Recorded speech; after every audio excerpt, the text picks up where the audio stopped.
So all right. So let's start with the new folder. तो अभी जब भी whenever we want to start a new project, सबसे पहले क्या करो, एक न्यू फोल्डर बना लो, क्योंकि एक वेबसाइट हमेशा किस फॉर्म में होती है?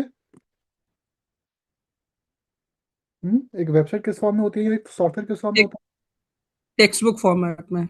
और फॉर्मेट जिसको हम फोल्डर, तो हमेशा 1 सेकंड, ये क्या हो गया? तो एक वेबसाइट टेक्स्ट फॉर्म में होती है, लेकिन उस मल्टीपल टेक्स्ट फॉर्म को ग्रुप कौन करता है? Folder sir. एक फोल्डर। तो दैट्स वाई मैंने एक फोल्डर क्रिएट किया और उसको नेम दे दिया 8 PM। आप इसको कोई भी नाम दे सकते हो और कहीं भी स्टोर कर सकते हो। बस मेक श्योर आपको हर बार इसको ओपन कैसे करना है वो पता होना चाहिए। Now open your VS code. तो this is my VS code new window. ठीक है, तो इसमें राइट साइड पे लेफ्ट पे जाओ, go to the file explorer और ऑप्शन आएगा open the folder. Open the folder, और वो फोल्डर आप कहाँ से पिक कर सकते हो? मैंने स्टॉप। डेस्कटॉप पे दे रखा है और डेस्कटॉप पे उसका नेम है 8 PM। वंस VS कोड को पता चलता है कि दैट आपने फोल्डर ओपन किया है, तो वो एक बार रिफ्रेश होता है। वो रिफ्रेश क्यों होता है? ताकि वो सारा इंटेलिजेंस और हिंट्स जो होते हैं ना वो लोड कर दे। ठीक है, but the folder is blank, क्योंकि मैंने फोल्डर डिलीट कर दिया था ना, तो इसके अंदर कोई फाइल नहीं है। तो वेबसाइट में होम पेज जो होता है वो हमेशा कैसे बनता है? इंडेक्स करके। तो basically just consider website is like a book. जब वेबसाइट्स का ट्रेंड शुरू हुआ था ना, वर्ल्ड की फर्स्ट वेबसाइट बनाई गई थी, तो बेसिकली वेबसाइट क्या थी उस टाइम के अकॉर्डिंग, अगर हम किसी नियर बाय ऑब्जेक्ट से कंपैरिजन करते, तो वेबसाइट क्यों बनाई गई थी? जस्ट टू शेयर इन्फॉर्मेशन, जैसे बुक्स के थ्रू की जाती है। ठीक है, और ऑब्वियसली जैसे बुक होती है उसमें पहले इंडेक्स पेज होता है, इसलिए वेबसाइट में सबसे पहला पेज क्या होता है? इंडेक्स। लेकिन फिर वेबसाइट धीरे धीरे डायनेमिक होने इंडेक्स लगी। Dot HTML. हाँ, तो इसलिए वेबसाइट में भी सबसे पहला पेज आपका इंडेक्स ही होगा। तो this is the index page, और इसका एक्सटेंशन फ्रंट एंड में क्या होगा? Dot HTML. HTML। Most of the case में आप देखोगे इंडेक्स फाइल डॉट HTML ही होती है, but in the PHP websites इसका एक्सटेंशन चेंज हो जाता है, इंडेक्स डॉट PHP हो जाता है।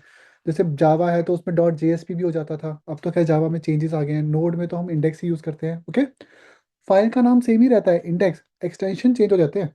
जैसे HTML की साइट है तो डॉट HTML, PHP की है तो डॉट PHP। पुराने डॉट नेट में डॉट ASP या ASPX होता था, जावा में डॉट JSP होता था। ठीक है, नाम हमेशा सेम, डिफरेंस कहाँ आएगा? एक्सटेंशन का। ठीक है, और आपको एक्सटेंशन तो डॉट HTML देना है। Now how to write the boiler plate code in HTML5? VS code में शॉर्टकट क्या था? Exclamation mark and enter. Enter key. तो एक्सक्लेमेशन मार्क से आपको फुल बॉयलर प्लेट स्टफ मिल जाता है विद इन HTML5 स्टैंडर्ड्स। तो इसमें आपको पूरा बॉयलर प्लेट स्टफ मिल रहा है। तो बॉयलर प्लेट कोड किसको कहते हैं? सर बेसिक कोड जो होता है। तो बेसिक कोड प्री रिक्विजिट, जो पहले से एक पूरा स्ट्रक्चर है, एक ढांचा जिसमें आपको पूरा का पूरा कोड देना है। तो अभी जब जब तक हम लोग रिएक्ट या एंगुलर यूज, रिएक्ट या नेक्स्ट नहीं यूज करेंगे, तब तक आप बॉयलर प्लेट कोड पे काम करोगे। लेकिन जब आप फ्रेमवर्क पे आ जाओगे, तो हम लोग स्कैप फोल्डिंग भी यूज करते हैं। स्कैप फोल्डिंग में क्या होता है कि पूरा प्रोजेक्ट का एक फॉर्मेट होता है, मतलब मल्टीपल फोल्डर्स बने होंगे पहले से, बस आपको अपने फोल्डर को ओपन करके उसमें काम करना शुरू करना है। जैसे यहाँ पे आपने सिर्फ फाइल बनाई है ना, उसमें कोड लिखा है, उसमें फोल्डर्स भी बने बनाए होते हैं। ओके, सर मैं समझा नहीं हुआ आपने क्या बोला। यहाँ पे हमने सिर्फ फाइल तो खुद ही बनाई ना, लेकिन फाइल के अंदर जो बॉयलर प्लेट था वो खुद लिखा ना? जी। नहीं, बट फाइल और फोल्डर स्ट्रक्चर हम खुद बनाएंगे या वो भी बना बनाया है यहाँ पे? सर बनाया है हमने। नहीं, जैसे फाइल तो बना ली, अब आगे इसमें फोल्डर स्ट्रक्चर। जैसे इसमें एक फोल्डर होगा IMG यानी कि पिक्चर्स का, देन एक और फोल्डर होगा CSS का, एक और फोल्डर होगा JS का, और एक और फोल्डर होगा लेट्स सपोज फॉन्ट्स का, या जो भी, अगर जो भी चाहिए आपको, तो या डाउनलोड्स का। तो ये जो फॉर्मेट है प्रोजेक्ट का, ये मैं खुद बना रहा हूँ या नहीं? हाँ जी सर, खुद बना रहे हैं। लेकिन रिएक्ट में ऐसा नहीं होता। उसमें आपको एक बना बनाया फॉर्मेट मिलता है, और हम उसी को फॉलो करते हैं। उसको स्कैफोल्डिंग कहते हैं, मतलब बस पूरा का पूरा स्ट्रक्चर होता है उसमें बना बनाया। ठीक है ना? यस। इसमें वैसा कुछ नहीं है। दैट्स वाई इस वेबसाइट को हम स्टैटिक कहते हैं। स्टैटिक वेबसाइट में और डायनेमिक में क्या फर्क है? सर स्टैटिक के अंदर हम लोग एक व्यू होता है, डायनामिक के अंदर यूजर उसके अंदर जो डिटेल्स डालते हैं वो खुला हुआ दिखता है उसे। या that is also one of the website जहाँ पे यूजर्स भी डिटेल इन्फॉर्मेशन ऐड करते हैं। एक्चुअल में ये जो टॉपिक है जो आप बोल रहे हो, ये वेब 2.0 से स्टार्ट हुआ था। सबसे पहले जब वेब बना था, लाइक वर्ल्ड की फर्स्ट वेबसाइट, क्या उसमें डायनेमिक फीचर थे ऐसे नहीं कि हम सर, लॉगिन सर की करके? वेबसाइट जो दिखाई थी आपने उसमें नहीं थे ऐसे। नहीं थे। तो initially website was just like a book. आप उसकी वेबसाइट को ओपन करो, लिंक्स को क्लिक करो, जो पढ़ना है वो ले लो, जस्ट लाइक विकीपीडिया। तो इनिशियली वेबसाइट क्या थी? Bunch of pages like a book. फिर आया वेब 2.0। फिर उसमें डायनेमिक वेबसाइट भी बनी, लेकिन फिर आया वेब 2.0। वेब 2.0 था लाइक सोशल मीडिया। फेसबुक हो गया। वैसे फेसबुक से पहले भी सोशल मीडिया थे, लाइक ऑरकुट था, माई स्पेस था, और और भी बहुत सारे थे। अब उन वेबसाइट्स में क्या होता था कि जो कंटेंट था, क्या वो वेबसाइट्स खुद ऐड करती थी या यूजर्स ही ऐड करते थे? यूजर ही ऐड करते थे सर जो। यूजर ऐड करते थे। तो मतलब लाइक विकिपीडिया में क्या है कि वो कंटेंट आपको खुद बना के देते हैं ना, फिर आप रीड करते हो। 2.0 में क्या है कि कंटेंट भी आप ही देखोगे, जैसे यूट्यूब है, तो आप ही वीडियोस अपलोड करोगे और आप ही वीडियोस को देख रहे हो। वो तो जस्ट एक मीडियम है बीच का, ओके। अब जो वेब चल रहा है वो वेब 3.0 है। The same web 2.0, but some blockchain technologies का एड ऑन और द यूसेज ऑफ एआई।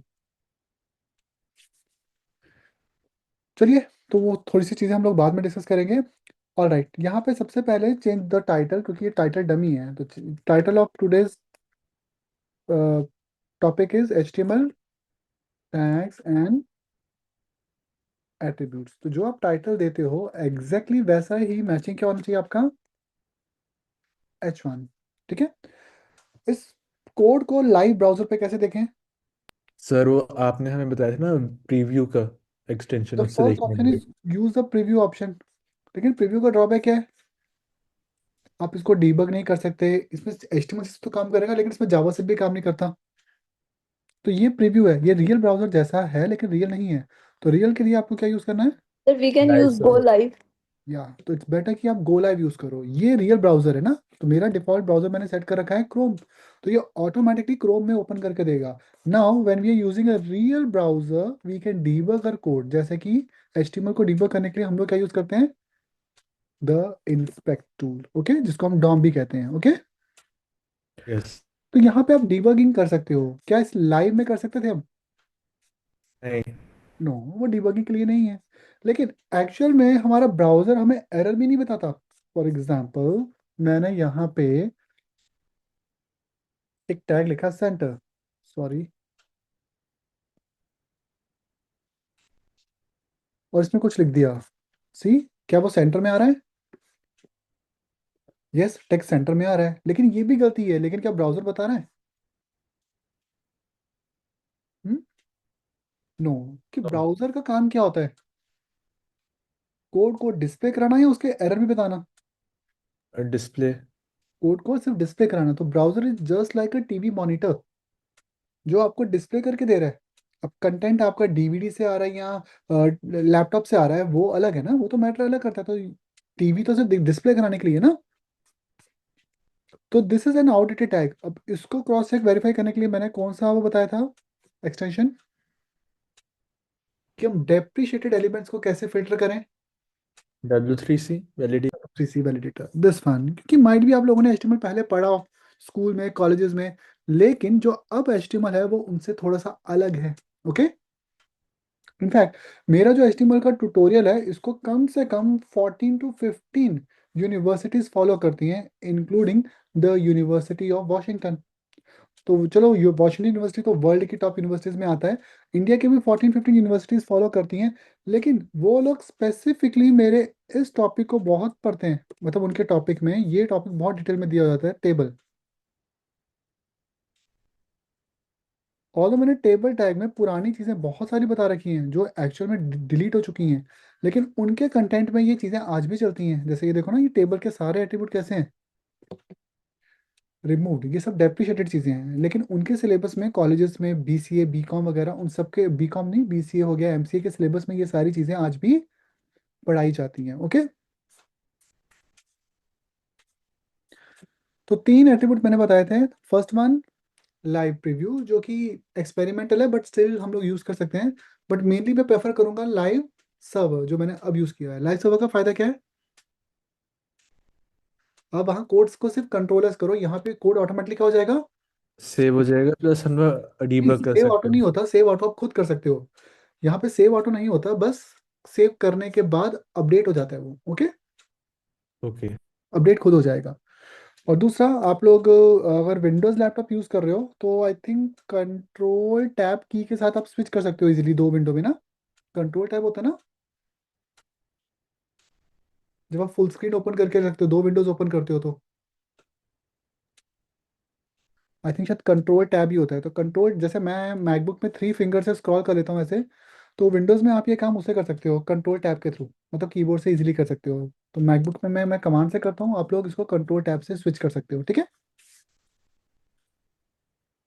तो जैसे कि हमने HTML टैग्स एंड एट्रीब्यूट्स लिखा है यहाँ पे H1 के अंदर। ओके। इससे हम लोग अगर थोड़ा सा एक आध जैसे कुछ सिंबल्स ऐड करते हैं हम लोग इसके अंदर, और लाइव सर्वर पे जाए, वो सेव तो नहीं हो रहा पहले, तो कमांड एस उधर करे तो फिर ऑटोमेटिक दिखाएगा क्या? हाँ, जैसे आप कमांडर से सेव करते हो तो ऑटोमेटिकली वो यहाँ पे अपडेट हो जाएगा। फॉर एग्जाम्पल, मैंने यहाँ पे एक सिंबल ऐड किया दिस, तो अभी मैंने फाइल सेव नहीं की ना, तभी ऊपर सर्कल बन के आ रहा है, डॉट है ना। यस। तो फाइल सेव नहीं है, कंट्रोल एस किया और जैसे यहाँ पे आए देख रहे हो अपडेट हो गया। ओके। इनफैक्ट मैं जब मल्टीपल स्क्रीन यूज करता हूँ, बट मल्टीपल स्क्रीन पे काम करता हूँ डेवलपमेंट के टाइम पे, पढ़ाते वक्त नहीं। तो मल्टीपल स्क्रीन के टाइम पे क्या करता हूँ, like I use my eye pad. मैं क्या करता हूँ, दो स्क्रीन बना लेता हूँ, एक क्रोम की और एक कोड की। कोड वाली तो मेरे लैपटॉप पे चलती है, लेकिन जो ये दूसरी स्क्रीन है ये मेरे लैपटॉप में नहीं, ये मेरे आईपैड पे कास्ट हो जाती है। जैसे आपने देखा होगा ना, बहुत से डेवलपर्स की फोटोग्राफ्स की वो लोग मल्टीपल स्प्लिट करके स्क्रीन यूज करते हैं। गेम्स वाले भी, गेमिंग तो नहीं बट ग्राफिक डिजाइनर करते हैं, डेवलपर भी करते हैं। तो ये समटाइम्स हमें वो भी करना पड़ता है, मतलब मल्टीपल स्क्रीन यूज करनी पड़ती हैं। तो उसमें क्या होता है, एक स्क्रीन पे सिर्फ इंटरफेस आता है, मतलब ये वाला प्रीव्यू आएगा, और दूसरी स्क्रीन पे सिर्फ और सिर्फ मेरा कोड चलता रहेगा, क्योंकि स्प्लिट करने से एक्चुअल में एरिया काफी कम मिलता है हमें। ओके, ठीक है। So the first thing is the doctype. क्या डॉक टाइप क्या होता है? वर्जन बताता है ये। ब्राउजर को वर्जनिंग डिफाइन करता है। तो फर्स्ट टैग इज एचटीएमएल, जिसमें लैंग क्या है, एट्रीब्यूट लैंग्वेज है। आता है, द वेबसाइट्स लैंग्वेज। हेड और बॉडी में क्या डिफरेंस है? हेड हमारा हेडर है जो ये पूरा हेडिंग देता है उसके अंदर। Sir body. हेड मेरा शो नहीं होता है, बॉडी मेरा मतलब यूजर शो को होता हेड है। डिस्प्ले नहीं होता, और जो यूजर को डिस्प्ले होगा वो कहाँ आएगा? बॉडी। बॉडी में।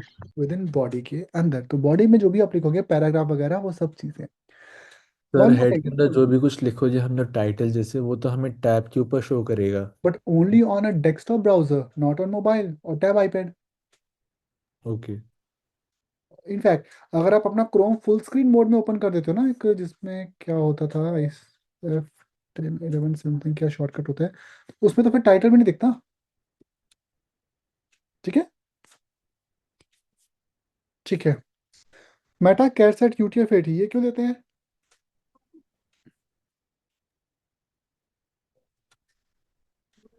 सर ताकि सारे करेक्टर्स और सिंबल सपोर्ट कर पाए बिल्कुल। ब्राउजर। एक्चुअली में हमारी वेबसाइट सिर्फ अस्काई कोड ही नहीं, यूनिकोड भी सपोर्ट करे, क्योंकि अस्काई कोड तो लिमिटेड होते हैं ना। सिर्फ कौन कौन से करेक्टर्स अस्काई कोड होते हैं?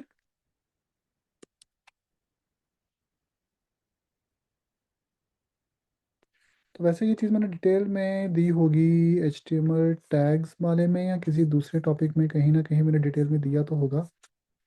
बाय डिफॉल्ट टाइटल, हाँ ये रहा, इसी आर्टिकल में दिया हुआ है, HTML टैग में दिया हुआ है।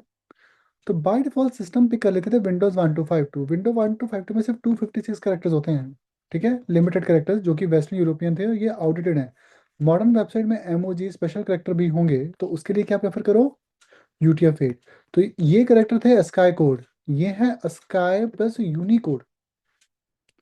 तो मॉडर्न वेबसाइट के लिए क्या बेटर है? UTF-8। UTF-8। और इसमें करेक्टर्स जितने भी नई एमओजीज आ रही हैं, सारी के सारी ऑटोमेटिकली अपडेट भी हो जाते हैं, ठीक है। यस। चलिए, तो HTML basically collection of tags होता है। ये सभी टैग्स पहले से बने बनाए हैं या हमने बनाए हैं? सर हमने बनाया है अभी। नहीं, आई थिंक मैं सही नहीं बोल पाया। ये टैग्स मतलब हम कोई भी खुद से बना सकते हैं क्या, H1 P1 P3 P4, या ये पहले से बने बनाए हैं? सर पहले से बना बना रखे हैं इन्होंने। हम उससे डिटेल्स हम खुद से डिफाइंड, डालते हैं। बिल्कुल, they all are predefined tags, हम खुद से टैग बना सकते हैं। Sir that I don't know about, but जहाँ तक आपने समझा है नहीं बना सकते अभी तक। यस, तो एचटीएमएल में हम खुद के टैग नहीं बनाते, सभी टैग पहले से क्या है, प्री डिफाइंड। प्री डिफाइंड है। So we have predefined tag, तभी मैंने कल एग्जैक्ट नंबर बताया था कि we have 145 tags. Okay, meta viewport किसके लिए था? वेबसाइट को मोबाइल फ्रेंडली बनाने के लिए। एग्जैक्ट, तो सभी डिवाइसेस पे चलाने के लिए। और तो ये कंपलसरी नहीं होता क्योंकि ये एप्पल ने दिया था ना, ये W3C का नहीं था, वर्ल्ड वाइड वेब का नहीं है। एंड लास्ट इसमें होता है टाइटल। टाइटल इज इंपॉर्टेंट क्योंकि आपके पेज का एक मेन हेडिंग होनी चाहिए टाइटल, जो कि एसईओ पॉइंट ऑफ व्यू से भी जरूरी होता है। ठीक है, अब हम लोग हेडिंग्स पे आते हैं। एचटीएमएल में हम लोग टैग्स की बात कर रहे हैं। कई बार एचटीएमएल के टैग्स को एलिमेंट भी कहा जाता है। So what's the difference between tags और एलिमेंट? ओके, एक चीज मैंने स्किप कर दी, टैग्स के अंदर एट्रीब्यूट। तो एचटीएमएल के टैग दो टाइप के हैं ना, paired and void. Void tag किसको कहते हैं? Sir, my net just broke 2 minutes ago. Can you just repeat from Meta 1, meta the meta character? Charset basically like the character and coding ना, कि that what all characters we are using. Like हमें ASCII code और Unicode दोनों चाहिए, तो कौन सा कैटसेट use करो? सर UTF-20 उसके अंदर हम लोग क्योंकि ये 1.5 मिलियन वर्ड्स यूज कर सकते हैं। बिल्कुल, क्योंकि ये तो simple basic ASCII code character है, but we also want support for this, not even this. हमारे हिंदी देवनागरी करेक्टर, हमारे पंजाबी गुरमुखी करेक्टर, हमें उनकी भी तो सपोर्ट चाहिए ना वेबसाइट में। तो Yes, यूके पेट इन सबको सपोर्ट कर लेता है। ठीक है, yes. और व्यू पोर्ट तो मोबाइल रिस्पॉन्सिव के लिए होता है। ठीक है, एचटीएमएल में टैग्स को प्रॉपर्टीज देते हैं एट्रीब्यूट। जैसे एचटीएमएल जो वर्ड है ये एक एब्रीवेशन भी होता है, करेक्ट? एचटीएमएल में एब्रीवेशन लिखने के लिए there is another tag called ABBR. ABBR मतलब Yes. एब्रीवेशन। और इसमें एक एट्रीब्यूट दे दो टाइटल, जहां पे आप इसका फुल फॉर्म दे सकते हो, which is hypertext markup language. Now जो यूजर इंटरफेस है, यूजर को दिखेगा, वो क्या दिखेगा, हाइपरटेक्स्ट मार्कअप लैंग्वेज या ओनली एचटीएमएल? HTML। HTML. तो फिर ये टाइटल का बेनिफिट क्या है? सर होवर करने पे वो ये उसको डिस्प्ले डेप्थ करे। बता देगा कि एक्चुअल में इसका मतलब है क्या। सी, तो ये एग्जैक्टली बता रहा है कि this shortcut means hypertext markup language. तो कभी भी हम लोग शॉर्टकट यूज करें like HTML CSS JS IP address जिसको हम कहते हैं, तो इन सब के लिए हम लोग क्या यूज कर सकते हैं? ABBR. इस एबीबीआर में टाइटल को क्या कहेंगे, जो ओपनिंग में आ रहा है एक वाइट स्पेस के बाद? एट्रीब्यूट हो जाएगा sir. This is called an attribute. Normally English में एट्रीब्यूट वर्ड का मतलब होता है प्रॉपर्टीज। तो लाइक एक ह्यूमन बीइंग की प्रॉपर्टीज होती हैं, एक कार की प्रॉपर्टीज होती हैं, एक लैपटॉप की प्रॉपर्टीज होती है, एक मोबाइल की प्रॉपर्टीज होती है। तो एचटीएमएल में जो टैग्स होते हैं उनकी प्रॉपर्टीज कहाँ आती है, ओपनिंग में या क्लोजिंग टैग में? ओपनिंग में। क्लोज। को बॉडी को कोई एट्रीब्यूट देना है तो ऐसे देना, स्पेस, ये कौन सा एट्रीब्यूट है, क्लास। Class फिर वाइट स्पेस के बाद ये कौन सा एट्रीब्यूट है, ID. आईडी। ये कौन सा एट्रीब्यूट है, Title. टाइटल। लेकिन दोबारा TIT लिखा तो देखो हिंट नहीं आ रहा, वाई? कि उससे एक बारी यूनिक हो क्योंकि जाएगी। टाइटल ऑलरेडी मेंशन कर दिया है। एग्जैक्टली तो एक टैग में एक एट्रीब्यूट रिपीट नहीं होता। सी, एक ह्यूमन बीइंग लाइक मी, क्या मेरी दो एज, दो वेट हो सकते हैं? नो। नो। तो एक प्रॉपर्टी और उसकी एक एक वैल्यू, लेकिन कुछ प्रॉपर्टीज की वैल्यू मल्टीपल भी होती है। लाइक एक आधार होगा मेरा, एक वोटर आईडी कार्ड होगा, एक पासपोर्ट होगा, बट क्या मैं कार भी एक ही कैरी कर सकता हूँ या एक से ज्यादा? और I can hold multiple bank accounts, है ना? तो आईडी की वैल्यू सिंगल होगी, जैसे P1 किसकी आईडी है, बॉडी की। लेकिन क्लास इसकी दो हो सकती हैं, C1 स्पेस C2। तो क्लास एट्रीब्यूट एक है या एक से ज्यादा? एक से ज्यादा। ये क्लास एट्रीब्यूट, एट्रीब्यूट तो एक ही है, उसकी वैल्यूज टू दो है ना, वाइट स्पेस है। यस। यस। तो क्लास की वैल्यू मल्टीपल हो सकती हैं, लेकिन आईडी की वैल्यू एक ही होगा। एक ही होती है। गलती से अगर आपने यहाँ दे दिया तो VS कोड ने तो एरर देना नहीं है, कौन देगा? W3C validation. आई वांट कि आप छोटे मोटे कोड भी करो ना तो W3C वैलिडेशन थोड़ी थोड़ी देर में चेक करते रहो। इससे क्या होगा, ऑलमोस्ट 1 वीक, एक हफ्ते की प्रैक्टिस के बाद आप लोगों की जो मार्कअप मिस्टेक्स है ना ऑलमोस्ट खत्म हो जाएंगी। Sir clear? Yes. Yes sir. Sir ABBR एक बार दोबारा से बता दो। ABBR is abbreviation, like a full form. Okay. तो ये एक नेक्स्ट लेवल का एलिमेंट था, जो जहां जहां एब्रीवेशंस आएंगी ना वहां वहां पे आप इसका यूज कर सकते हो। ये शॉर्ट फॉर्म के लिए यूज होता है? Only for shortcuts. लाइक आपने सिर्फ HTML लिखा है, पूरा नहीं लिखना, हाइपर टेक्स्ट। CSS को शॉर्ट में लिखना है, पूरा नहीं लिखना, या JS को शॉर्ट में JS लिखना है, तो वहां पे आप एब्रीवेशन में लिखो। एब्रीवेशन देने से सर्च इंजन एंड ब्राउजर्स को पता चल जाता है कि उसकी एग्जैक्ट फुल फॉर्म क्या है, लेकिन आप उसको क्या लिख रहे हो, शॉर्टकट फॉर्मेट में। ओके। Okay sir. तो मैंने यहाँ अगर कहीं लिखी होंगी तो आप देख सकते हो डिफरेंस। लेट्स सपोज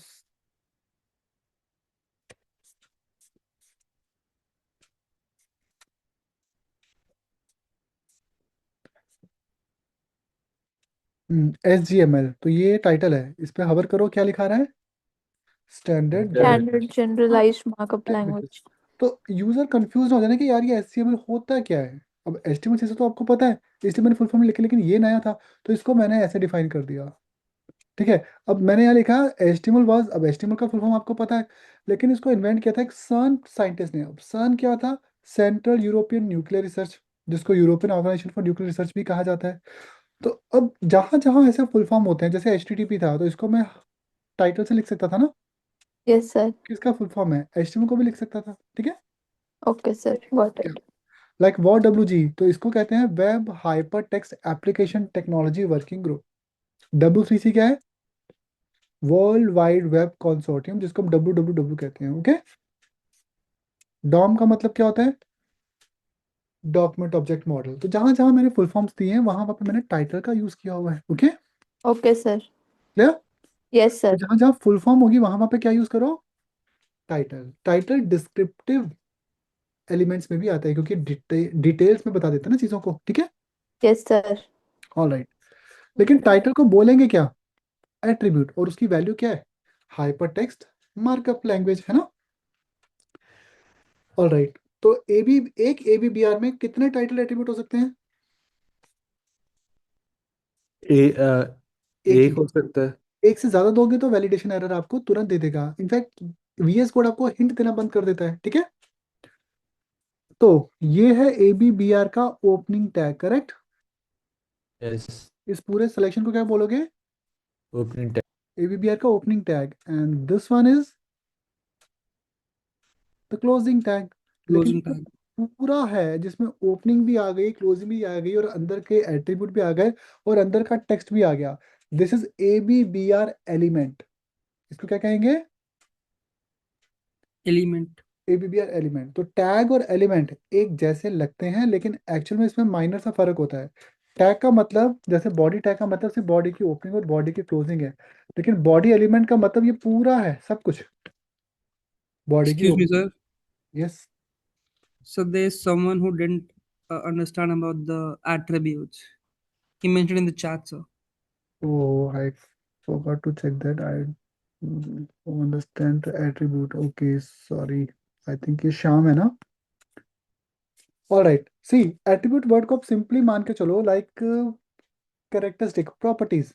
तो अगर HTML में अविनाश नाम का टैग होता, ऑल्दो नहीं है, तो यहाँ पे एज, वेट, ये सब क्या है,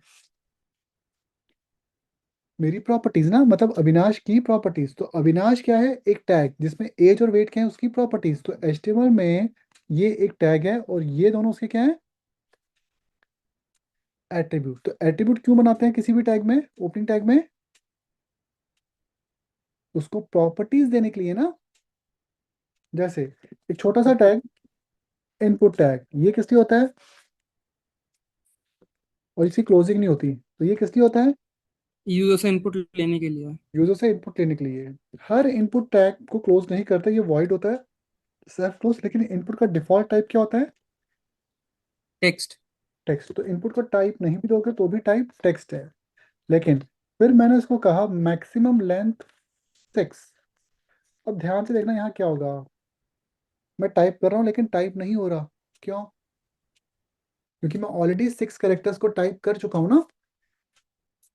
Yes. फिर मैंने एक और एट्रीब्यूट दिया साइज, वो भी 6। अब ये 6 के बराबर हो गया, देख रहे हो।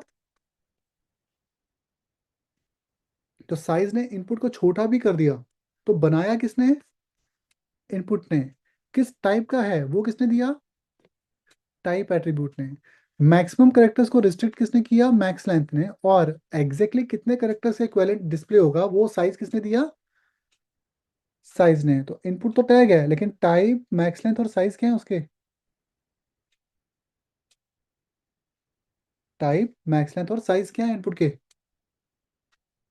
मैक्स लेंथ जो हमारा टेक्स्ट है उसका हम लोग 6 कैरेक्टर्स दे सकते हैं, और बट साइज हम इनके लिए वन वर्ड बोलो ना। टाइप, मैक्स लेंथ, साइज, इनको वन वर्ड में क्या बोलेंगे? They all are HTML.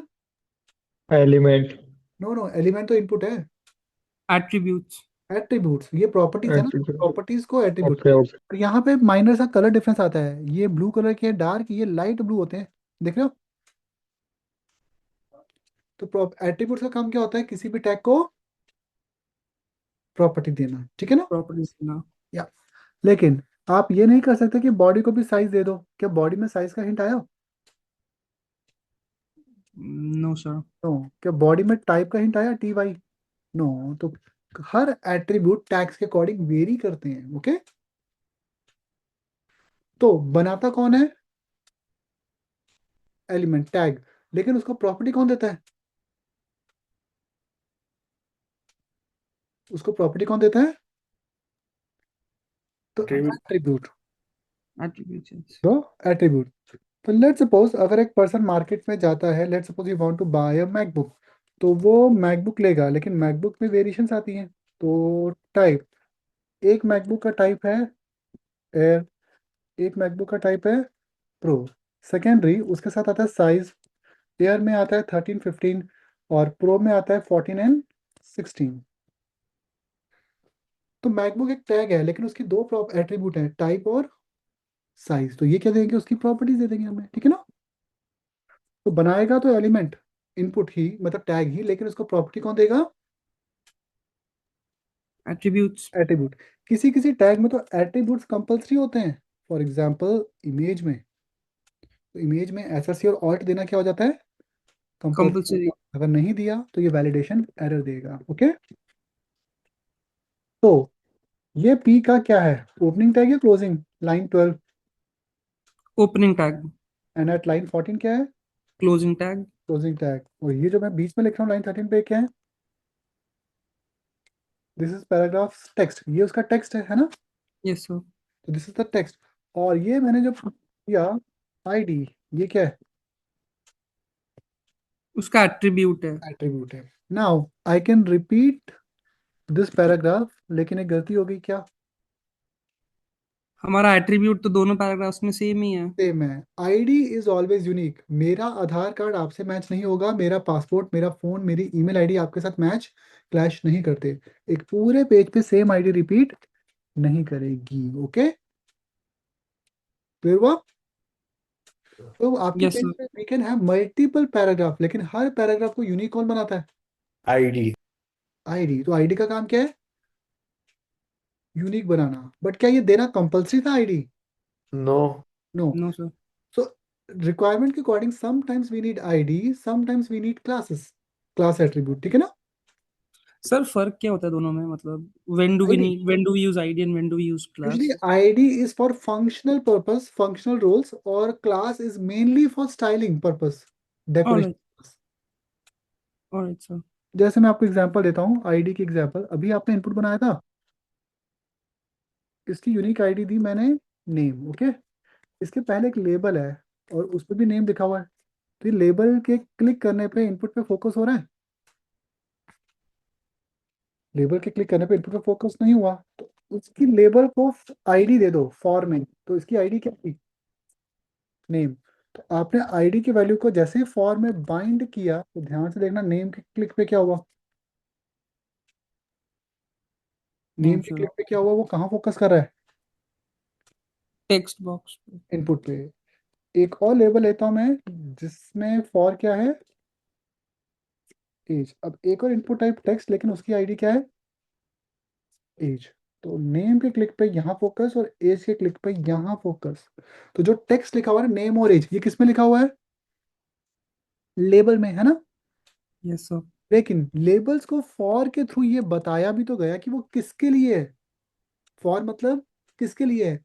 तो जो पहला है जिसमें नेम लिखा है वो किसके लिए है, वो नेम के लिए, आईडी नेम के लिए। और जिसमें एज लिखा है आईडी वो किसके लिए है, आईडीएच के लिए। ID as.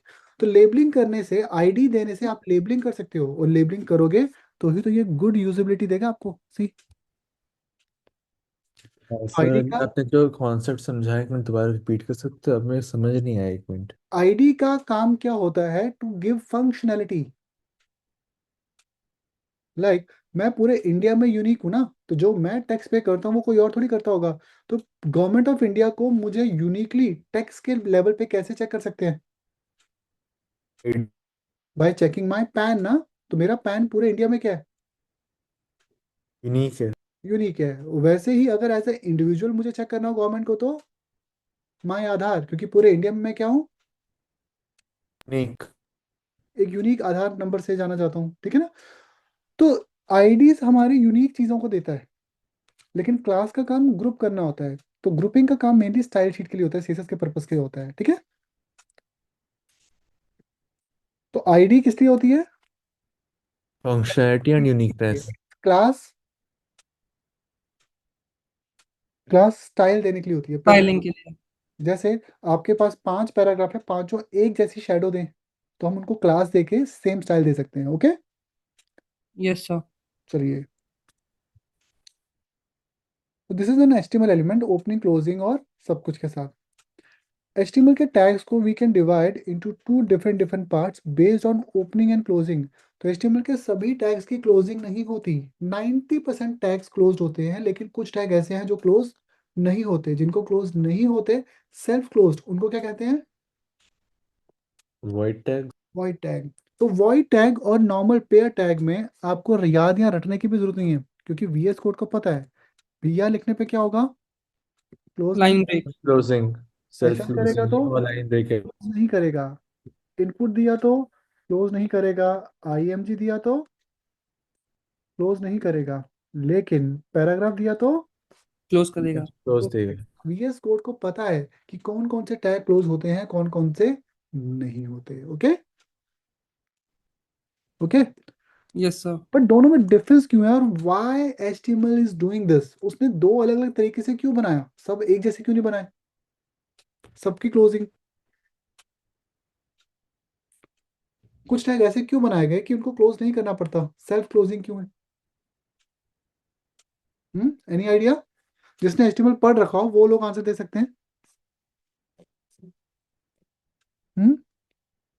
Jennifer, you can give the answer, और तो एटलीस्ट यू। बिकॉज वो एक सिंगल टैग ही सफिशिएंट होता है। बट व्हाई, क्यों? ऐसे तो आप सिंपल पी भी सफिशिएंटली दे सकते थे ऐसे ओपनिंग से। नहीं सर, पी हम let's suppose we give P right, so वो हम्म, पैराग्राफ कहाँ पे शुरू होगा कहाँ पे एंड होगा हमें वो नहीं पता, सो मे बी पैरामीटराइज करने के लिए दिया हो। Yeah that is also one of the good answer. और एनीथिंग एल्स, एक्चुअली पैराग्राफ के अंदर इंटरनली टेक्स्ट होता है ना, तो there is something written inside the element. Yes sir. Void tags की सर क्लोजिंग, बिकॉज उसमें कंटेंट नहीं होता। Yeah they don't have any content, in fact उनका कोई चाइल्ड नहीं होता। हम लोग HTML के जो एलिमेंट्स यूज करते हैं ना, तो उनकी ओपनिंग क्लोजिंग के बेसिस पे रिलेशंस बनते हैं। लाइक बॉडी और H1 का क्या रिलेशन है, पेरेंट चाइल्ड, है पेरेंट ना। चाइल्ड। यस। तो बॉडी पेरेंट और H1 चाइल्ड है, लेकिन बॉडी का भी पेरेंट कौन है, हेड। HTML। ये देखो टॉप पे हायरार्की आ रही है ना, ये HTML। है H1, ये है उसका पेरेंट, ये है पेरेंट का पेरेंट यानी कि ग्रैंड पेरेंट, ओके। यस सर। और हेड और बॉडी का आपस में रिलेशन क्या है, हेड एंड कुछ भी बॉडी नहीं है। आपस में कुछ इनका भी नहीं। रिलेशन क्या है, कुछ भी नहीं है। Yes they have a relation, ये दोनों एक ही पेरेंट के दो चिल्ड्रन है। Child child. यस। तो ये दोनों चिल्ड्रन है ना, लेकिन HTML क्या है, तो आपस में रिलेशन क्या है, चाइल्ड तो पेरेंट के हुए ना, एक दूसरे के साथ रिलेशन क्या है, जो मेरा मेरी सिस्टर के साथ है या मेरे ब्रदर के साथ है या जो आपका आपके ब्रदर सिस्टर के साथ है, वो क्या होता है, Sibling. सिबलिंग्स। तो ये सिबलिंग्स हैं, तो हेड और बॉडी आपस में क्या है, Siblings. सिबलिंग्स हैं। क्लियर। तो HTML के टैग्स में रिलेशंस होते हैं, पेरेंट चाइल्ड सिबलिंग्स, ये सब चीजें भी होती हैं। whenever I am using HR, तो ये सेल्फ क्लोज है। सो पहली चीज, HR का कभी भी कोई चाइल्ड टैग नहीं बन सकता, क्योंकि ये तो क्लोज हो गया ना।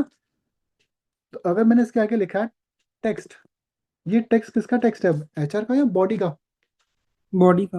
ये बॉडी का टेक्स्ट है, क्योंकि HR तो क्लोज हो गया है। Yes sir. तो टेक्स्ट किस में लिखा जाता है, पेयर्ड में या वॉइड टैग्स में, Void tag. नहीं, pair tags में. पेयर्ड में। तो पेयर्ड टैग में टेक्स्ट हो सकता है। सी, प्लेन टेक्स्ट किसका होता है, पेयर्ड का। चाइल्ड और चिल्ड्रन किसके होते हैं, किस एलिमेंट के चाइल्ड और चिल्ड्रन बन सकते हैं, सेम पेयर्ड के, क्योंकि वॉइड तो Paired क्लोज के. हो गया ना। Yes. तो वॉइड सिबलिंग्स हो सकते हैं, लेकिन क्या वो किसी के पेरेंट हो सकते हैं, नहीं, कि वो नो। सेल्फ क्लोजिंग है। No हम्म, sir. या सो दे आर सेल्फ क्लोजिंग। तो उनका कोई चाइल्ड नहीं हो सकता ना। हाँ, और उनका कोई टेक्स्ट भी नहीं हो सकता। लेकिन एट्रीब्यूट किसका हो सकता है, Attribute दोनों का हो सकता है सर. दोनों का हो सकता है। ठीक है, तो एट्रीब्यूट दोनों के हो सकते हैं, पेयर के भी और Void void। के भी. ठीक है ना। तो एक्चुअल में हम अपनी HTML की हरारिकल लिस्ट को बढ़ा सकते हैं जब तक हम लोग पेयर टैग यूज कर रहे हैं। कैसे, आपने यूएल बनाया तो लिस्ट बनी, यूएल में li लिया तो लिस्ट आइटम ली, उसके अंदर a लिया तो लिंक बना, लिंक के अंदर आपने b बोल्ड लिया और बोल्ड के अंदर इटैलिक लिया, उसके अंदर आपने स्पैन लिया। क्या मैं इसको और आगे बढ़ा सकता हूँ, इस चेनिंग को, है ना। आई कैन डू इट, मैं बढ़ा सकता हूँ, और भी कोई चाइल्ड एलिमेंट ले सकता हूँ इसके अंदर, Yes sir. नौ ले सकता हूँ। लेकिन अगर यहाँ पे HR आ गया तो ये चेन खत्म हो गई। अब Yes sir. एक और चाइल्ड HR के अंदर नहीं, और चले नहीं आ सकता है. बिल्कुल। तो चेनिंग जो थी वो वैनिश हो गई, खत्म हो गई यहाँ पे। ठीक है। पर ये चेन टेकन कॉन्सेप्ट थोड़ा कंफ्यूजिंग लगा। ये जब हम लोग नेस्टेड चीजें बनाएंगे ना, उसमें यूज होगा। जैसे लिस्ट कभी भी खाली नहीं आती, उसके अंदर एक नेस्टेड एलिमेंट li आता है। कल मैंने पैराग्राफ के अंदर बोल्ड इटैलिक यूज किए थे ना, तो Yes, पैराग्राफ के अंदर बोल्ड यूज हो सकता है, और वैसे ही बोल्ड के अंदर कोई और टैग भी यूज हो सकता है। हो सकता है। ठीक है ना।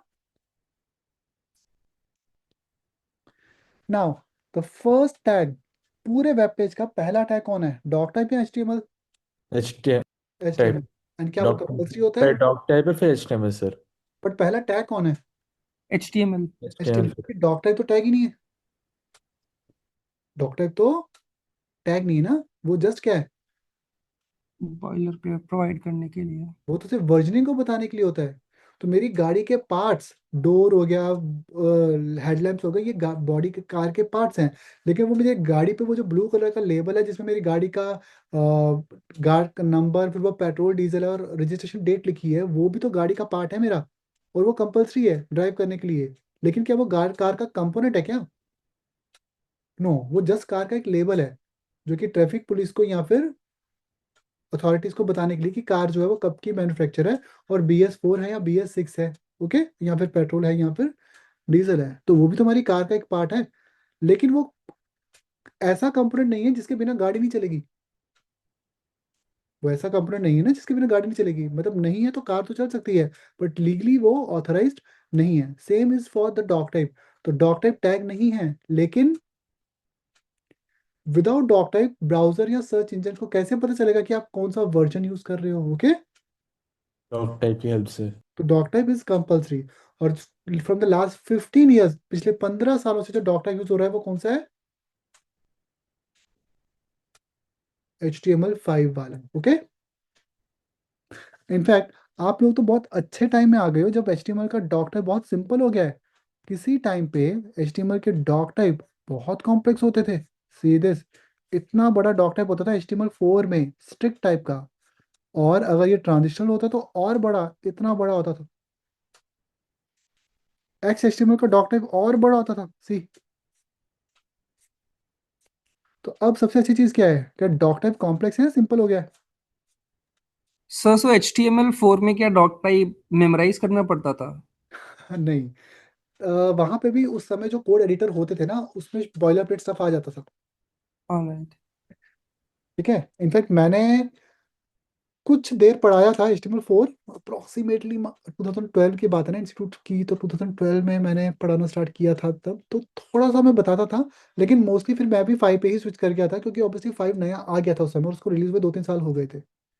लेकिन तब मैं इंट्रोडक्शन वाइट ऑफ व्यू से पुराने डॉक्टर भी बताता था ना, क्योंकि पुरानी वेबसाइट तो उसी पे बनी हुई थी। Okay, Yes, sir. तो मुझे भी कभी वो याद नहीं था पूरा का पूरा। ओके,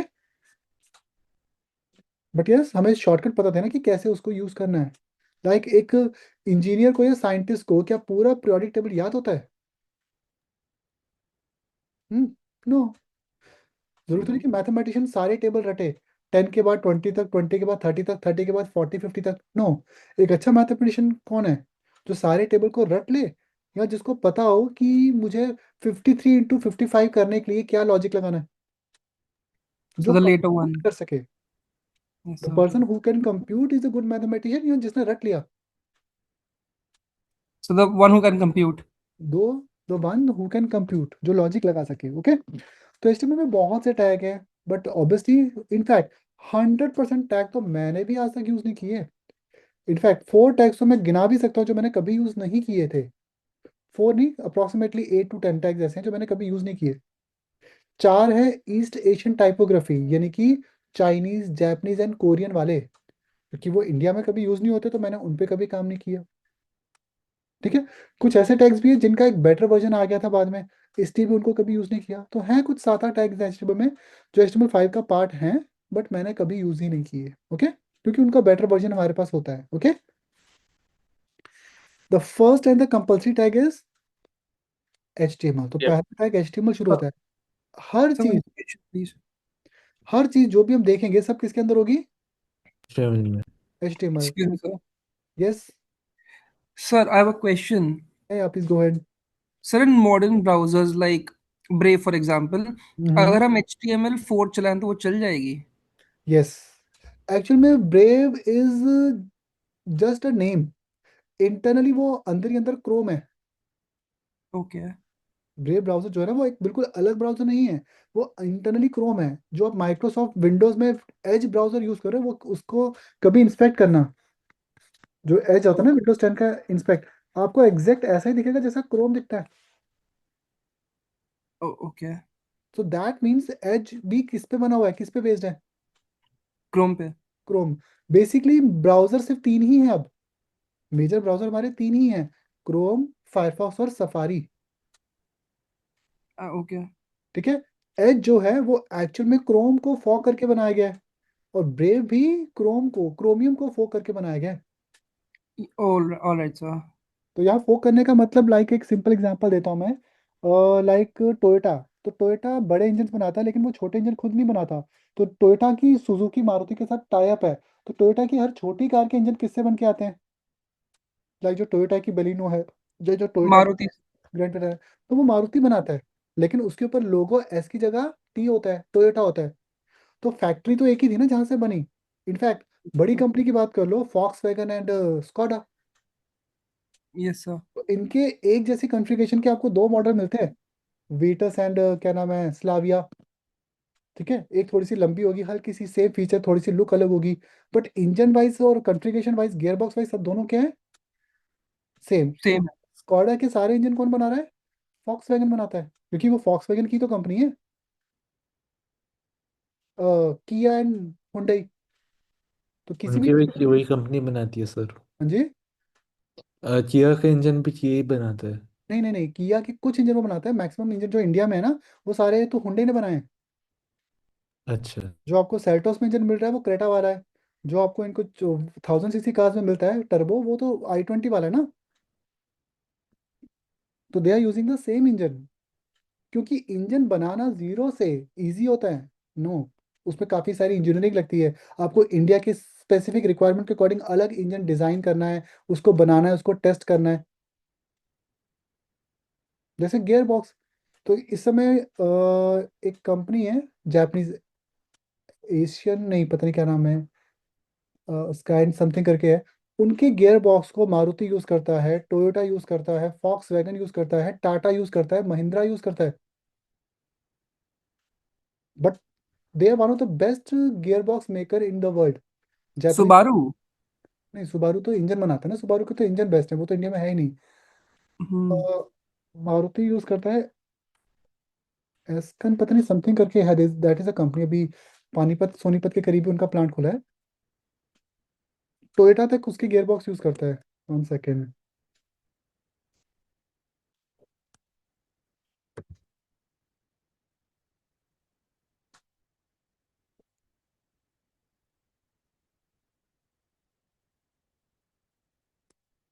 एस्किन, पता नहीं क्या नाम है कंपनी का।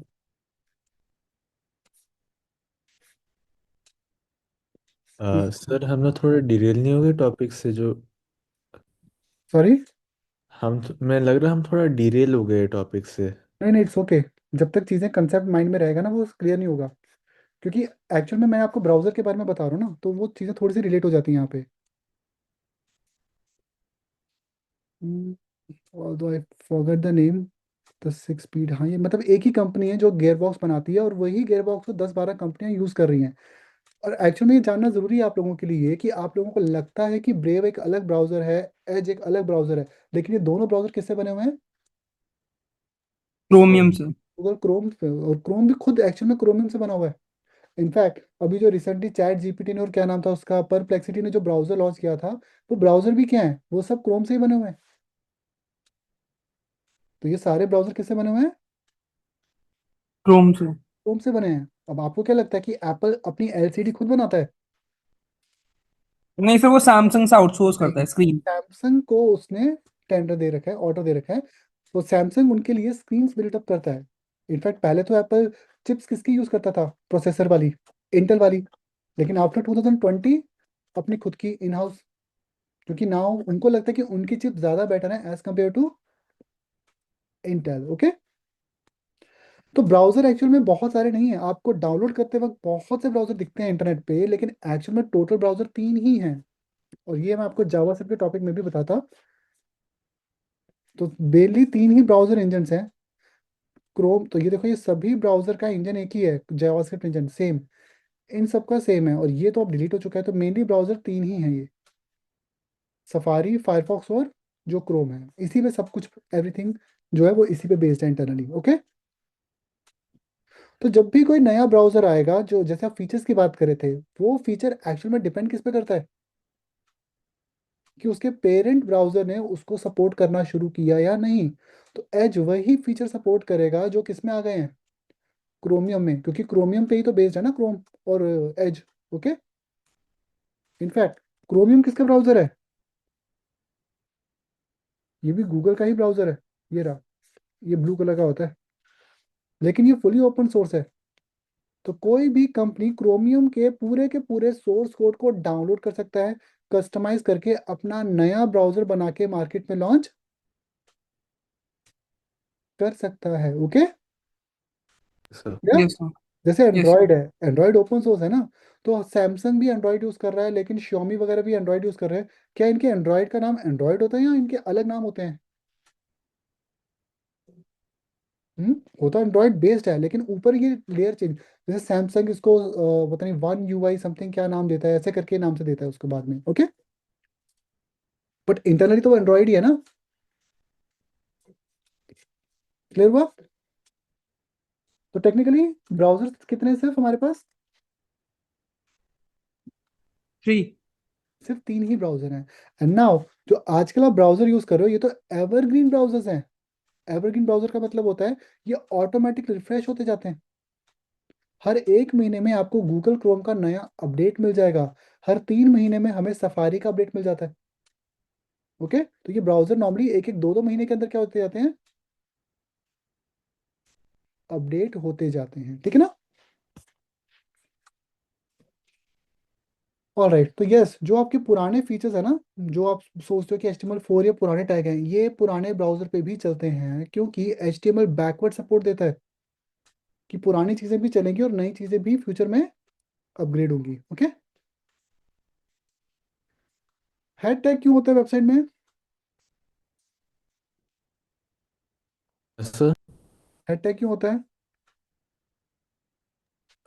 सर जिससे कि हम लोग उसका हेडिंग दे सके, हमें शो तो नहीं करेगा पर जैसे सो टैब है ऑल उसके दैट हमें इंफॉर्मेशन उसके जो कि यूजर को डिस्प्ले करना दिखाना जरूरी नहीं है, लेकिन they are equally important. Important. जैसे कि दो मेन चीजें इसमें हैं, टाइटल और मेटा कैट सेट, ये तो कंपलसरी है। लेकिन एक चीज और यहाँ पे कंपलसरी नहीं, रेकमेंडेड है, that is Meta Meta view view code. Code. ये कंपलसरी नहीं है, लेकिन ये रेकमेंडेड है, क्योंकि इसके बिना वेबसाइट मोबाइल पे नहीं चलेगी। आगे जाके फॉर एसईओ पर्पस हम लोग मेटा नेम डिस्क्रिप्शन भी देंगे, बट अभी नहीं, for SEO purpose, search engine के पर्पस से। ओके, तो हेड में काफी सारे टैग हैं, title, Meta, link, script, style और बेस।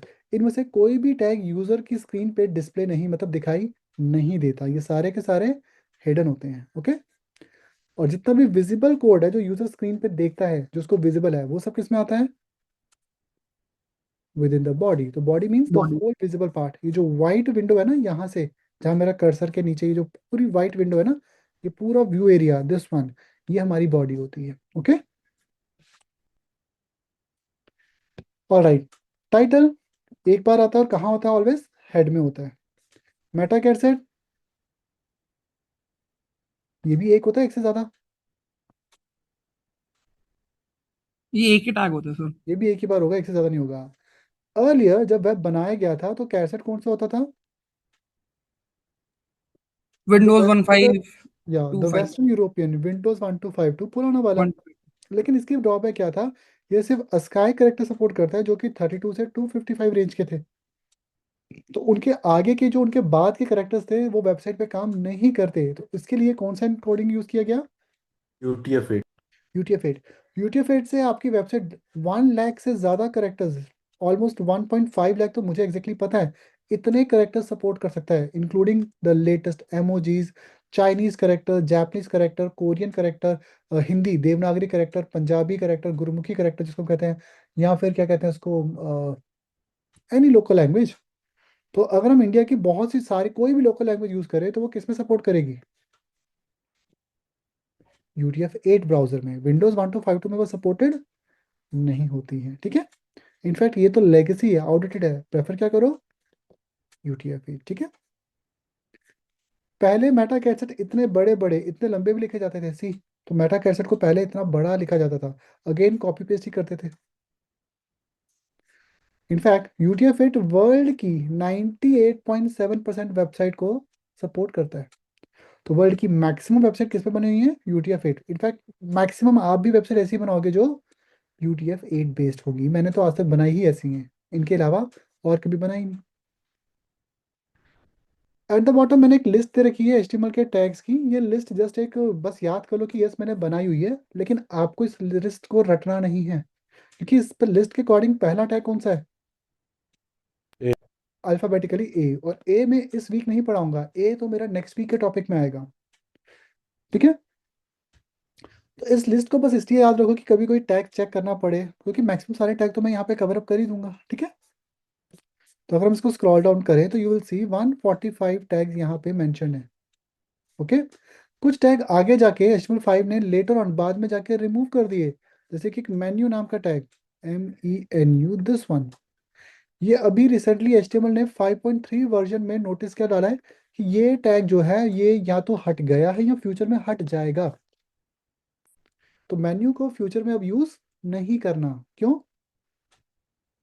क्योंकि जो मेन्यू काम करता है वही काम यूएल अनऑर्डर्ड लिस्ट भी करता है, तो दोनों सेम है। प्लस मेन्यू बनाने के लिए एक नया टैग HTML5 में आ गया है, एंड दैट इज नैव। तो नैव का मतलब क्या होता है? नैव का मतलब क्या है? नेविगेशन। Navigation bar. और मेन्यू भी तो वही काम करता था ना, मेन्यू भी तो वही काम करता था, इसलिए मेन्यू रिमूव हो गया जब से क्या आया? नैव नैव। आया। ओके, सर जब मेन्यू था तो नया आया ही क्यों?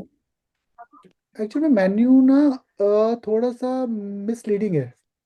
मैं आपको एग्जांपल दे देता हूँ वैसे तो, और ये सिमेंटिक नहीं था, मेन्यू एलिमेंट था ना, ये सिमेंटिक नहीं था। सिमेंटिक मतलब डेडिकेटेड किस पर्पस के लिए, ये नहीं बताता था। Yes, sir. यार फोन में कुछ तो लाओ मैं तो देखिए ना इन पे डिस्टर्बेंस आ रही है काफी। आई थिंक शायद ज्ञान से आपके सिस्टम से आ रही थी। Sorry sir. या इट्स ओके। तो मेन्यू एक्चुअली मिसलीडिंग था, प्लस ये सिमेंटिक नहीं था। तो जब HTML5 ने nav यूज किया, nav के अंदर लिस्ट बनने लगी, तो धीरे धीरे डेवलपर्स ने मेन्यू का यूज 10 सालों में ऑलमोस्ट खत्म ही कर दिया। मतलब HTML5 में nav आया और nav में लिस्ट बनने लगी ना, तो डेवलपर्स ने यही यूज किया, ये कभी यूज किया ही नहीं। तो आफ्टर 10 years W3C को रियलाइज हो गया कि चलो दैट मीन्स ये चीज अब हमें बंद ही कर देनी चाहिए। क्यों? क्योंकि डेवलपर इसका यूज बिल्कुल भी नहीं कर रहे हैं। Okay, Yes, sir. बट अभी ये वैलिडेशन एरर दे नहीं रहा, बट फ्यूचर में देना शुरू कर देगा। ठीक है, मैं तो खैर वैसे भी यूज ही नहीं करता। So we have plenty of HTML elements, और एक ही दिन में सारे रटने भी नहीं है। जैसे जैसे मैं पढ़ाता जाऊंगा उसी सीक्वेंस में आपको इनको फॉलो करना है। ठीक है, कुछ बेस्ट प्रैक्टिसेस रूल, हमेशा सिमेंटिक टैग यूज करो। सिमेंटिक मतलब जहाँ मेन्यू चाहिए वहां पे डेडिकेटेड कौन सा टैग होना चाहिए? क्रिएशन डन है। टैग। जहाँ आर्टिकल लिखना है वहां पे आर्टिकल नाम का टैग, जहाँ जहाँ हेडिंग होगी वहां पे heading. Always close the pair tag, pair tag को हमेशा क्लोज करो, नहीं तो क्या होगा? Error throw करेगा. Error throw. लेकिन पी को छोड़ के और div कुछ टैग्स छोड़ के, पी को छोड़ के बाकी सब की क्लोजिंग का एरर आता है, पी का नहीं आता।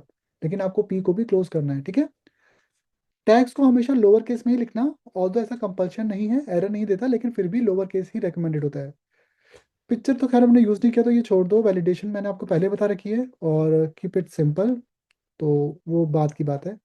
ठीक है, so we have so many plenty of different different HTML5 elements, and उनके साथ उनके एट्रीब्यूट्स भी होते हैं। नाउ 9:04 हो रहे हैं, हम लोग ब्रेक लेते हैं। 9:05 पे हमारा ब्रेक स्टार्ट हो रहा है, तो 9:15 पे I will resume the class. Okay, आप लोगों को मीटिंग को एग्जिट करने की जरूरत नहीं है। सिंपली आपका माइक म्यूट है, मैं भी म्यूट करके मैं मीटिंग छोड़ता नहीं हूँ। बस सिंपली जस्ट 9:15 पे बस अपना लॉग इन कर लेना। Okay, okay sir. Yes, चलिए, sir. All right, see you after the break.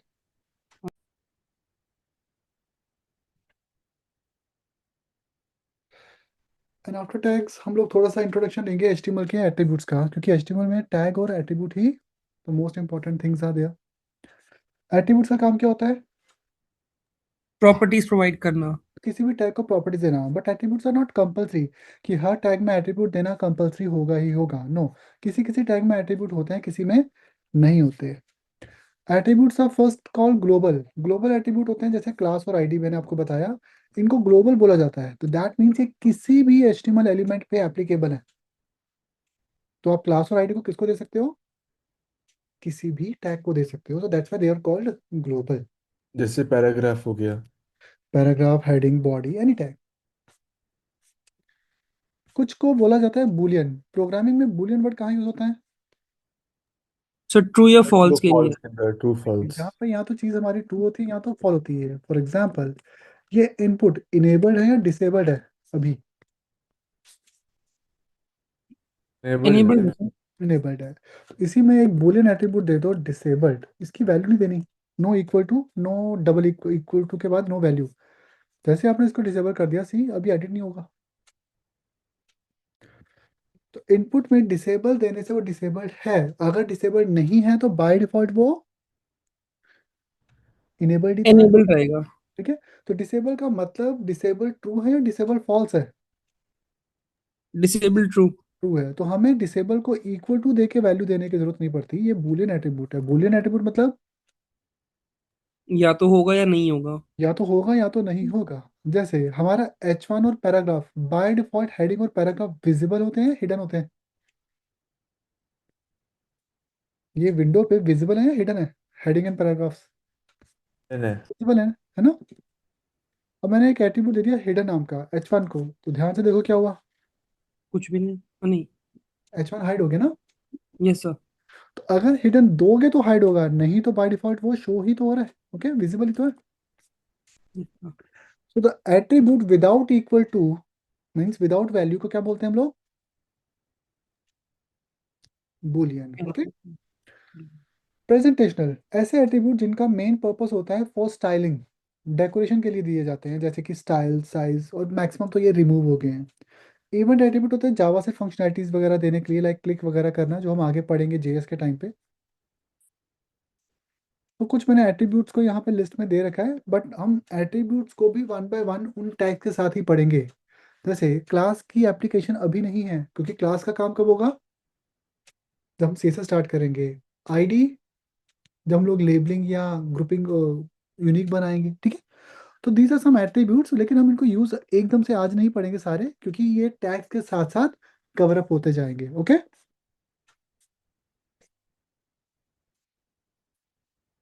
Let's talk about HTML text elements. तो HTML में सबसे मेजरली हम लोग टेक्स्ट लिखते हैं। तो anything written inside the body is the plain text. एक होता है प्लेन टेक्स्ट ऐसा, जो यूजली रिकमेंडेड नहीं है। हमेशा आपको टेक्स्ट कौन से टैग में लिखना चाहिए? पैराग्राफ में। अगर आपको ऐसा ही टेक्स्ट लिखना है तो बेटर है कि आप पी यूज करो, पैराग्राफ। पी का फायदा क्या है? The first thing, her paragraph कहाँ से स्टार्ट होता है? New line. New line. तो पैराग्राफ एक न्यू लाइन से स्टार्ट होते हैं, सो दैट मीन्स ये एक नया डिस्प्ले देते हैं कि it's a new line. H1 भी आपका एक ब्लॉक लेवल एलिमेंट है, जो कि हेडिंग देता है। हाँ, हेडिंग देता है। पी हमारे पैराग्राफ है। वैसे ही एक टैग आता है address, which is semantic. Semantic tag basically उस टैग को बोलते हैं जिसका एक पर्पस होता है। Semantic tag means a tag with a role, जिसका एक डेडिकेटेड पर्पस है, मतलब सिर्फ उसी काम के लिए यूज होता है, उसी उसके अलावा किसी और काम के लिए यूज नहीं कर सकते हम उसको। ओके, तो एड्रेस जो है ये क्या है? एक सिमेंटिक टैग है। हम इसको यूज करेंगे, लेकिन सिर्फ किसके लिए? वेबसाइट पे एड्रेस को डिस्प्ले करने के लिए, और किसी काम के लिए ये नहीं होगा। जैसे टेकैटम ऑटो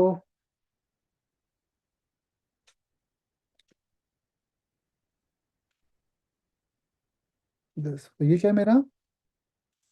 एक प्रॉपर एड्रेस। और एड्रेस बाय डिफॉल्ट इटैलिसिस, मतलब इटैलिक साइज में आता है, ठीक है।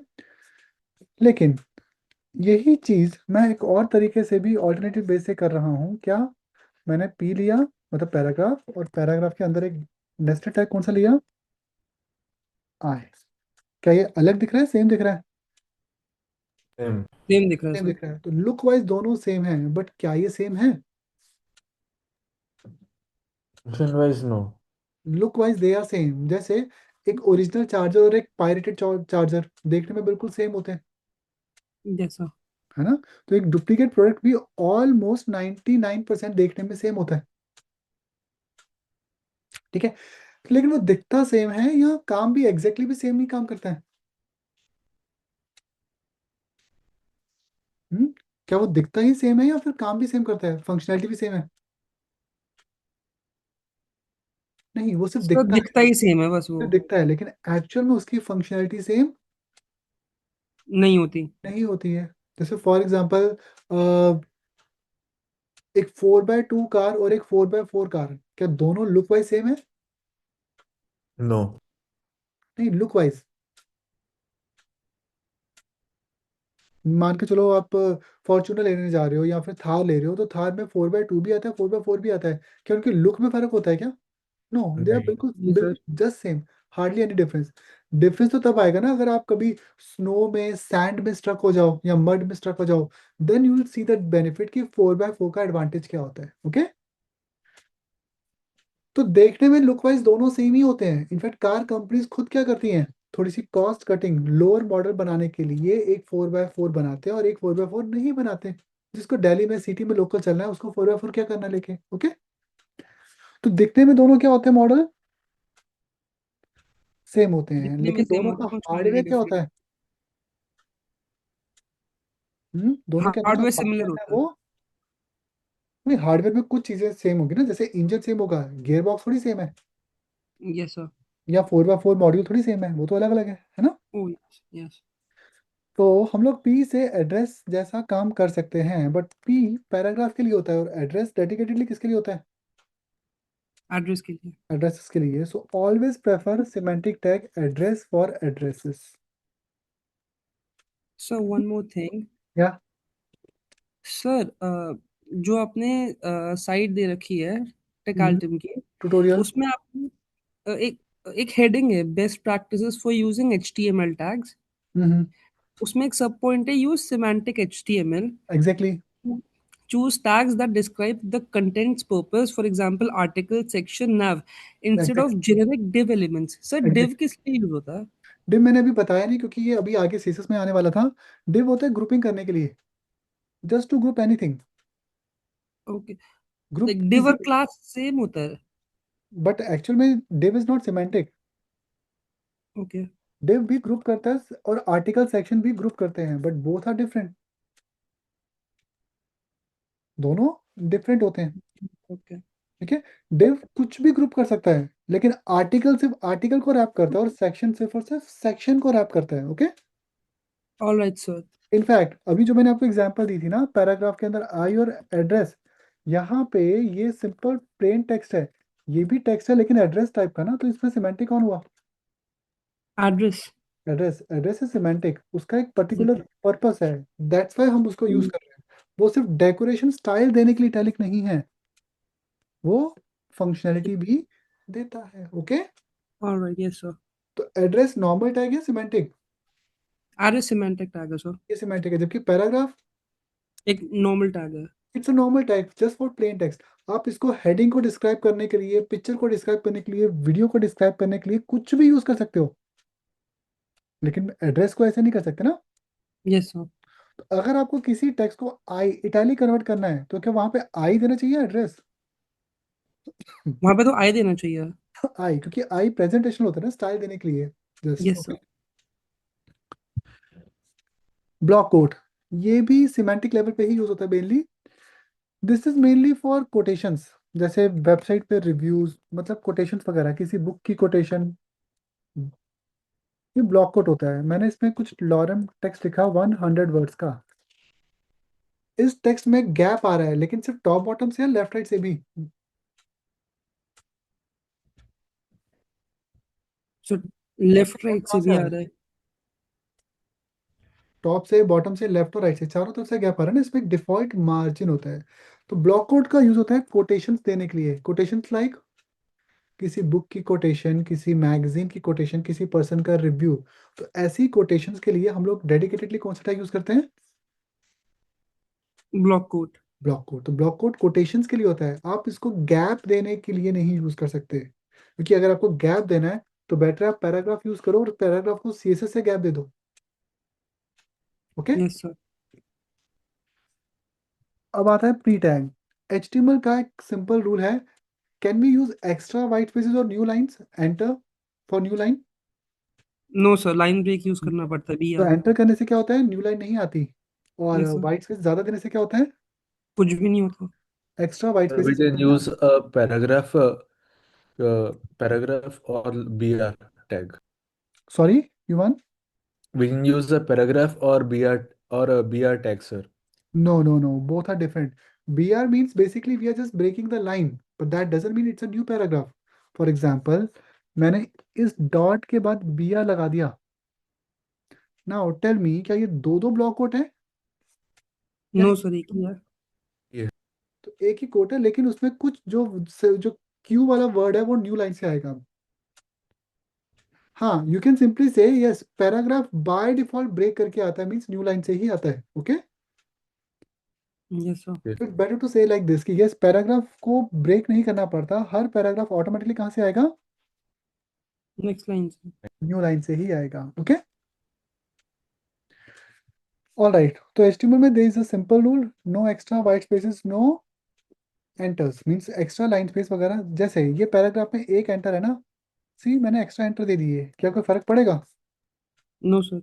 No, there is hardly any change. But there is a tag in HTML जो एक्चुअल में यहाँ पे स्पेस देगा, दैट इज फ्री। फ्री में मैंने 1 लिखा and after some white space मैंने 2 लिख दिया, देखना क्या होगा। Space आया. तो बहुत सारे स्पेसेस आ रहे हैं। फिर मैंने 2 के बाद एंटर करके 3 लिखा, तो 3 न्यू लाइन में आ रहा है, और 2 एंटर करके 4 लिखा, तो यहाँ। तो प्री होता है प्री फॉर्मेटेड। प्री फॉर्मेटेड मतलब इसको ऑलरेडी एक फॉर्मेट प्रेजेंट हो. तो default format is already there, मतलब जैसा फॉर्मेट आपने लिखा वो एग्जैक्ट वैसा ही डिलीवर करता है। फॉर एग्जाम्पल मेल्स, तो मेल्स के जो मैसेजेस होते हैं वो हम उसमें जब हम वाइट स्पेस देते हैं तो क्या वो डिलीवर भी वैसे ही होते हैं क्या, विद वाइट स्पेस? है ना, मेल में तो ऐसा होता है ना, अगर आपने एंटर करके अपना नाम लिखा न्यू लाइन में तो वो आपको डिलीवर भी कैसे होगा? सर हम लोग एक चीज़ पूछ रहे हैं, अगर हम हम्म। लोग प्री टैग लिया फिर उससे हमने जो भी कुछ जैसे एड्रेस ब्लॉक कोड सब कुछ लिख दिया उसी मार्जिन में, फिर बीच में जैसे हम लोग कुछ वर्ड्स लिखने गैप देखिए तो चल जाएगा बट क्या नाउ इससे? There is a twist, and that is आप ये नहीं कर सकते। सी, रेड एरर कहाँ पे, पैराग्राफ में पढ़ो। Element P not allowed as child of P. तो ये चाइल्डलेस सपोर्ट नहीं कर सकता।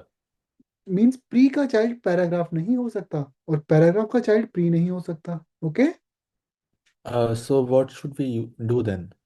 सो फॉर सर व्हाट? इसके लिए हम अनऑर्डर्ड लिस्ट यूज नहीं कर सकते, ऑर्डर्ड लिस्ट। नहीं, किस पर्पस के लिए? I am not getting you one, किस टाइप के लिए कह रहे हो आप? So pre comes with a format, right? A default for हाँ हाँ हाँ, format. बिल्कुल। So let's suppose I don't want to follow that format. I just want a list, so we can use unordered list or ordered list. No, list is mainly for bullets ना, when we have a data. All वो right, तो yes, only bullets के लिए ना, not for other things. Formatting तो absolutely, bullet की थोड़ी है, बुलेट में भी एक्स्ट्रा वाइट स्पेस काम थोड़ी करता है। absolutely, sir, my bad. लेकिन उसमें वो तो सिर्फ अलग पर्पस के लिए। लेट्स सपोज मुझे पूरे बैच के स्टूडेंट्स के नाम की लिस्ट बनानी है, then instead of using multiple paragraph मुझे लिस्ट यूज करनी चाहिए। वो तो ग्रुप डेटा के लिए ना, मल्टीपल डेटा के लिए। Yes, sir. ठीक है, तो उसके एप्लीकेशन अलग होती है। ओके। All right, sir. हाँ, there is a rule in CSS, हम वाइट स्पेस की प्रॉपर्टी को सीएसएस के थ्रू चेंज कर सकते हैं। मतलब आप किसी भी पैराग्राफ को भी प्री जैसा यूज कर सकते हो और प्री को पैराग्राफ जैसा कन्वर्ट कर सकते हो by using White spaces. CSS। तो हम सीएसएस की वाइट स्पेस प्रॉपर्टी का यूज करके ये बिहेवियर चेंज कर सकते हैं। ओके, युवान गॉट योर पॉइंट? तो उसका फिर आंसर क्या हो गया हमारा? सीएसएस, हम सीएसएस से क्या कर सकते हैं, प्रॉपर्टीज को चेंज कर सकते हैं। Okay, Yes, sir. And now let's start with some inline tags. Inline tag क्या होते हैं? जैसे ये सभी ब्लॉक लेवल टैग हैं। ब्लॉक मतलब न्यू लाइन फुल विड्थ में आते हैं। Now the tags which we are covering are inline. तो ये हमारे कौन से टैग्स हैं? Block elements. ब्लॉक मतलब हमेशा न्यू लाइन से स्टार्ट होते हैं, और ये है इनलाइन। इनलाइन मतलब We can use them in तो वो all एक in a लाइन में line आते हैं। in the between. Can not, they will not break the line. जैसे Yes, sir. बी, बी का काम टू बोल्ड टेक्स्ट, और आई का काम Alex, इटैलिक करना। लेकिन ये दोनों प्रेजेंटेशन है, स्टाइल देने के लिए हैं, और ये न्यू लाइन में कभी भी नहीं आते। तो बी बोल्ड करता है और आई इटैलिक करता है।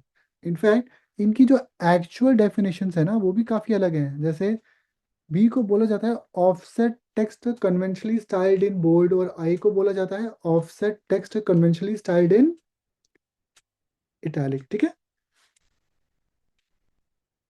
एस का काम क्या है? ट्रैक करना। स्ट्रक करना भी। मतलब वो बीच के अंदर से एक लाइन बना देगा वर्ड की। और यू लाइन। अंडरलाइन कर देगा। इसके बाद आता है स्मॉल। सर लेटर है ना सर, टेक्स्ट से स्मॉल कर देगा जो लिखेंगे हम। यस, तो उसको स्मॉल प्रिंट कहते हैं, छोटा प्रिंट करके देगा थोड़ा सा। ठीक है। यस। एडिशनली HTML5 ने दिया मार्क। मार्क होता है टू हाईलाइट। हाईलाइट। डिफॉल्ट इसका कलर येलो ही होता है, इसको चेंज करने के लिए क्या यूज करो? सीएसएस। CSS। तो हाइलाइटर का कलर चेंज करना हो तो again we have to use the CSS proper. Now these all are presentational element. Presentational मतलब हम्म जिनको प्रेजेंटेशन के लिए यूज करते मतलब हैं ये तो सिर्फ लुक के लिए होते हैं। लुक एग्जैक्टली के अलावा इनकी कोई फंक्शनैलिटी नहीं नहीं होती। होती है। ठीक है ना। तो यूजली क्या होता है कि जैसे like while buying a car और अ लैपटॉप, तो जो हम कलर चूज करते हैं वो किस पे यूजली डिपेंड करता है? क्या हम लोग उसकी इंजीनियरिंग में जाते हैं इतनी डिटेल में कि इस कलर का ये रोल होगा इसलिए ऐसा लेना चाहिए या नहीं? जस्ट फॉर प्रेजेंटेशन हम कलर लेते हैं। So just for presentation. I bought a white car just because क्यों? क्योंकि वाइट कलर का ट्रेंड चल रहा था, तो स्विफ्ट आई थी and it actually looks good in white colour. वो वाइट था भी बहुत अलग सा, तो आई बाय इट। वो तो बाद में पता लगा 2 साल के बाद, अरे no I can not do it, maintain it. क्यों? गंदी बात होती है, कौन इतना दिन में बार बार साफ करवाएगा? तो it's better to buy dark का। ठीक है, तो usually we buy the paint. हम लोग पेंट चूज हमेशा किस बेसिस पे करते हैं?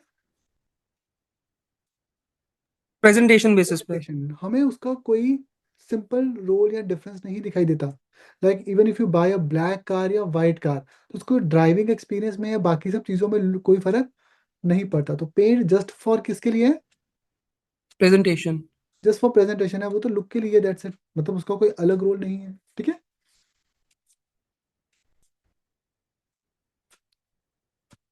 तो इन टैग्स का सिर्फ स्टाइल होता है, यू का, स्मॉल का।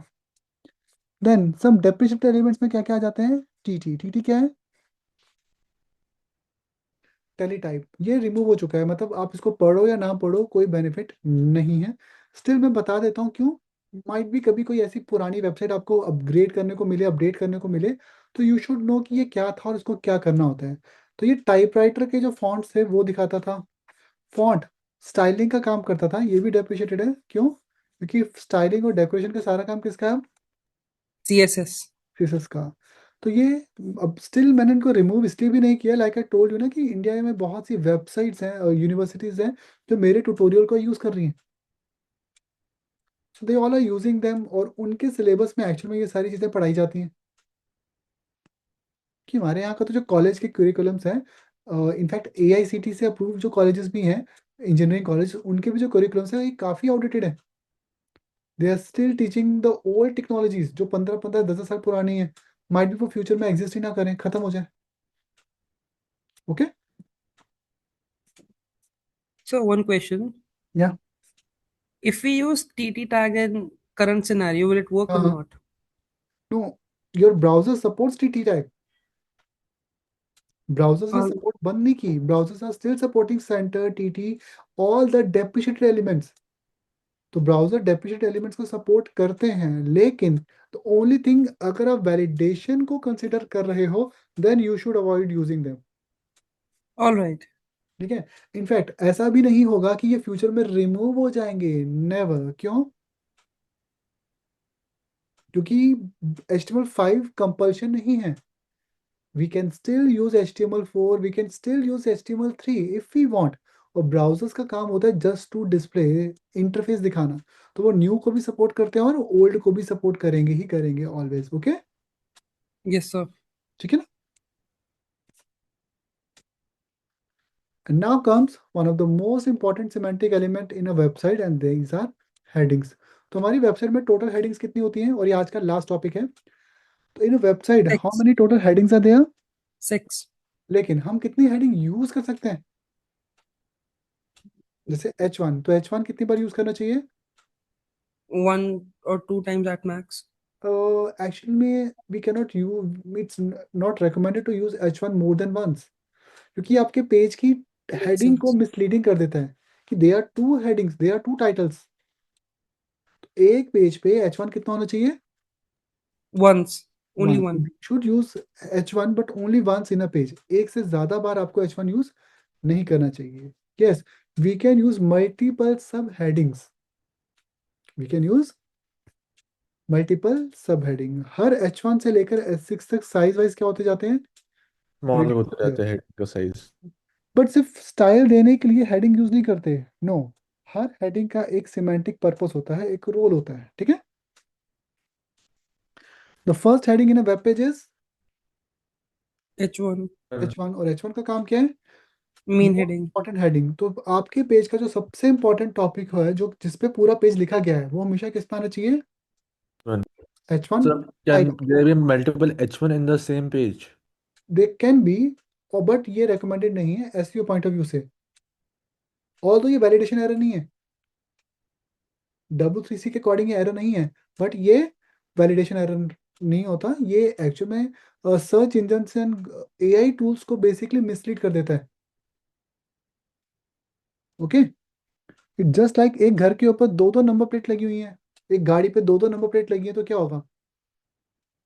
मिसलीडिंग हो जाएगा ना, पता नहीं चलेगा ना कौन एक्चुअल है कौन नहीं। Okay,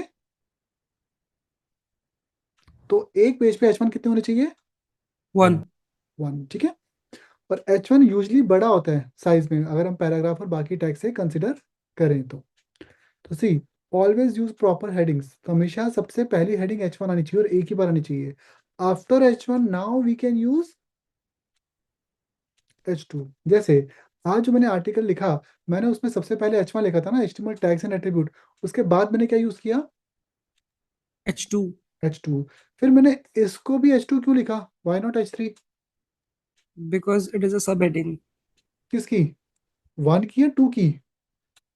1 key. 1 की।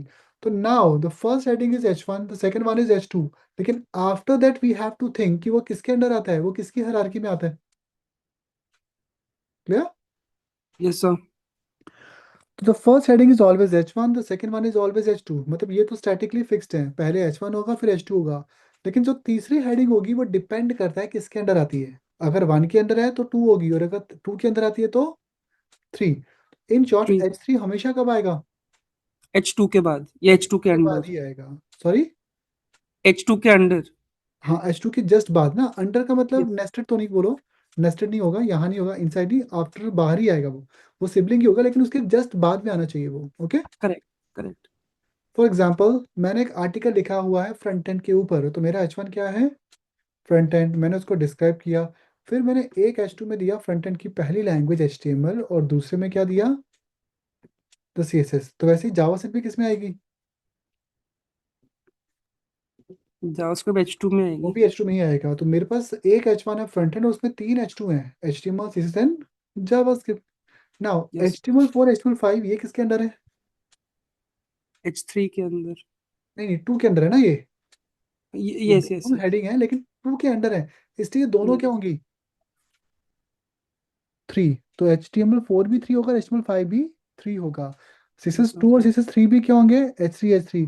जावास्क्रिप्ट में वनीला जावास्क्रिप्ट या ES6 दोनों क्या होंगे? H3. H3 होंगे। लेकिन लेट्स सपोज मुझे HTML5 के बाद HTML5.1 या 2 या 3 डिफाइन करना है, 5.3, H4. Then I can use H4, but इस पैराग्राफ के बाद, क्योंकि इस H3 Yes. के बाद आप H4 यूज कर सकते थे। ओके, Yes, तो sir. We can do, but only if we need, अगर जरूरत है, अदरवाइज कंपल्शन नहीं है कि देना ही देना है, भरना है जबरदस्ती। Okay, Yes, sir. तो this is the clear way कैसे आपको हायरार्किकल ऑर्डर को फॉलो करके अपनी वेबसाइट्स पे प्रॉपर वे में हेडिंग्स यूज करनी चाहिए। Okay, Yes, sir. क्लियर हुआ? Yes, sir. Like in the current page हमारे पास H1 क्या है? HTML tags and attribute. तो उसमें दो कैटेगरी आ गई, एक है ब्लॉक और एक है इनलाइन। इन दोनों के बीच में HR दे सकता हूँ, क्योंकि HR का काम क्या होता है? एक लाइन देना सेपरेट करने वाली, और सिमिलरली मैं H2 से पहले भी लाइन दे सकता हूँ। ठीक है, now Yes, sir. Let's suppose block के अंदर एक कैटेगरी है और इनलाइन के अंदर भी एक कैटेगरी है, तो मैं क्या यूज कर सकता हूँ? जैसे ये H2 है H3. ना, तो इसके अंदर मैं H3 दे सकता हूँ। जैसे H2 के अंदर ये कौन से इनलाइन है? H3. प्रेजेंटेशनल, मतलब Additional. जो डेकोरेटिव पर्पज से यूज होते हैं, लेकिन एक होते हैं हमारे Semantic. सिमेंटिक, जैसे कि स्ट्रॉन्ग एंड एम्फसाइज, EM। तो दिस इज माय H2, ये उसके अंदर का एक H3, ये उसके अंदर का दूसरा H3 है। तो इनलाइन एलिमेंट्स में सिमेंटिक भी होते हैं, कुछ प्रेजेंटेशन भी होते हैं। नाउ स्ट्रॉन्ग एंड बोल्ड अलग अलग दिख रहे हैं, सेम दिख रहे हैं? सर अलग है सब। Strong and bold yes sir. बिल्कुल सेम दिख रहे हैं। और वैसे इटैलिक और EM एम्फसाइज सर सेम ही दिख। सेम दिखते हैं, बट ये दिखते हैं सेम, बट ये होते नहीं है। ये दिखते सेम है लेकिन होते होते नहीं नहीं। है. नाउ क्यों नहीं होते, आई कम टू दैट। लाइक मैंने बताया था, बोल्ड को कब यूज करते हैं? जब स्टाइल देना हो या फंक्शनैलिटी भी देनी हो। जब स्टाइल देना हो. और स्ट्रॉन्ग को जब स्टाइल कम फंक्शनैलिटी दोनों देनी हो, ओके, जब स्टाइल प्लस फंक्शनैलिटी। फंक्शनैलिटी मतलब उसको हमें वो देना है, वेटेज देनी है कि ये ज्यादा पावरफुल है। जैसे इस एड्रेस में सभी तो एक ही लाइन में लिखे गए हैं, लेकिन मुझे टैग आइटम को हाईलाइट करना है क्योंकि ये ऑलरेडी इटैलिक है, तो मैं इसको बोल्ड कर सकता हूँ ना। तो बोल्ड करने के लिए बी यूज करूँ या स्ट्रॉन्ग, ताकि ये कीवर्ड थोड़ा सा इंपॉर्टेंट माना जाए सर्चिंग में। Instead of using B bold जो सिर्फ स्टाइल देता है, मुझे यूज करना चाहिए स्ट्रॉन्ग, क्योंकि स्ट्रॉन्ग क्या करता है, वो बोल्ड बनाता है, लेकिन वो उन वर्ड्स को बाकी वर्ड्स से एक्स्ट्रा ज्यादा वेटेज देता है गूगल सर्चिंग में। ओके, तो यस सर। एक टेक्स्ट बोल्ड है और साथ वाला बोल्ड नहीं है, लेकिन दोनों की वेटेज बराबर है, लेकिन एक स्ट्रॉन्ग है और एक नॉर्मल है, तो स्ट्रॉन्ग की वेटेज हमेशा क्या होगी, ज्यादा। ज्यादा होगी। तो एक सिर्फ स्टाइल देते हैं, एक स्टाइल के साथ साथ फंक्शनैलिटी भी देता है। फंक्शनैलिटी भी देते हैं। ओके, तो एक यस सिर्फ सर, स्टाइल देते हैं और एक स्टाइल के साथ साथ फंक्शनैलिटी भी देता है। फंक्शनैलिटी भी देते हैं। ओके, सर एसईओ के टाइम पे ये सब चीजें मैटर करती हैं, राइट? एग्जैक्टली ये बहुत छोटी छोटी चीजें, लेकिन these all things are part of technical SEO. अच्छा। तो ये सारी चीजें, जैसे मेरे पास बहुत से कैंडिडेट्स आते हैं जो डिजिटल मार्केटर हैं, बहुत अच्छे से हाईली एक्सपीरियंस है, but still they want to learn HTML in depth. Reason, वो लोग टेक्निकल एसईओ पे काम नहीं कर पाते ना, क्योंकि उनको एचटीएमएल उतना डेप्थ में नहीं आता, उन्होंने सिर्फ काम करते करते ही तो सीखा है। But in absolutely. Modern web we need semantic website, we need क्या कहते हैं, वेब एक्सेसिबिलिटी फीचर्स, तो ये सारी चीजें एचटीएमएल का ही तो पार्ट है। Absolutely sir. ठीक है, जैसे अगर किसी टेक्स्ट को इटैलिक करना है, लेकिन इटैलिक के साथ साथ उसको वेटेज देनी है, फिर क्या यूज करना चाहिए, स्ट्रॉन्ग। एम्फसाइज नहीं, इटैलिक करके, तो ईएम यूज करना चाहिए। टैग ईएम क्या करता है, देखने में तो ये भी इटैलिक ही करता है, लेकिन इस इटैलिक की जो वेटेज होती है वो बाकी टेक्स्ट से ज्यादा। तो सर्चिंग या एआई टूल्स जो होते हैं, गूगल सर्च या एआई के जो टूल्स हैं, जो बॉट्स हैं, जब ये आपकी वेबसाइट को स्कैन यानी कि क्रॉल करते हैं, तो ये किन को ज्यादा वेटेज देंगे, बोल्ड वालों को या स्ट्रॉन्ग को, स्ट्रॉन्ग को। स्ट्रॉन्ग को। जैसे जब मैं लिंक्डइन पे पोस्ट लिखता हूँ, तो समटाइम्स मैं कुछ इंपॉर्टेंट वर्ड्स को हाईलाइट करने के लिए वहां पे बोल्ड तो ऑप्शन होता नहीं है, आई सिंपली यूज हैश, क्योंकि हैश करने से एक तो वो क्या कहते हैं उसको, वो टैग बन जाता है, प्लस वो बोल्ड हो जाता है। Yes sir. पर बट सर हम लोग को ये एम्फेसिस और फिर हम्म एम्फेसिस और इटैलिक का जो ये सर हमारा ये आई है, हम्म अब तो सेम ही काम कर रहे हैं, सी फंक्शन में एक सेम से भी सेम है। नहीं है, सेम काम या सेम है नहीं, सेम दिख रहे हैं लेकिन सेम तो सर है काम नहीं, इनका अलग कैसे है?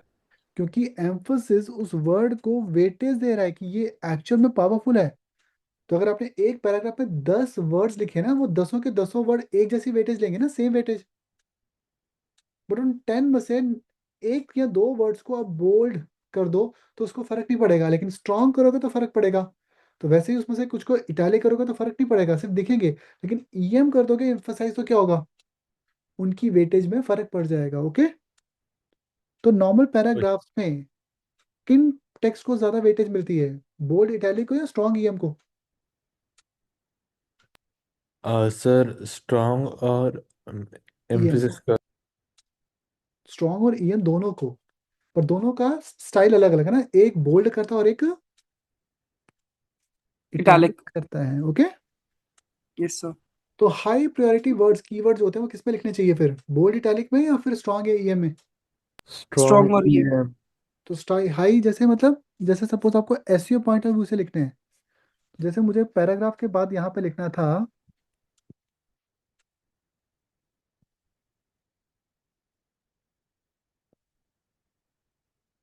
कि पी में there are 145 tags in HTML5। Now इन सभी में HTML5 एक ज़्यादा इंपॉर्टेंट वर्ड है, तो मैं इसको बोल्ड दूं या स्ट्रॉन्ग, सर इसको आप स्ट्रॉन्ग करोगे। स्ट्रॉन्ग दे सकते हो, लेकिन लोग ये भी सर्च करते हैं how many tags in HTML, तो मुझे 145 टैग्स को भी स्टाइल देना है, but instead of using strong मैं इसको इटैलिक करना चाहता हूँ, तो आई की जगह क्या दूं दिया मैंने, EM। इससे इस पैराग्राफ में ये वर्ड भी हाईलाइट होगा और ये भी हो जाएगा। ओके, इनको ज्यादा वेटेज मिलेगी। Okay, sir but is it possible कि हम लोग दो टैग्स को मर्ज, जैसे स्ट्रॉन्ग ईएम एक साथ ही हो जाए वो सिंगल टैग में? तो कोई फायदा नहीं है। आप नेस्टेड की बात करो ना, yes you can use, but उसका कोई बेनिफिट नहीं होगा।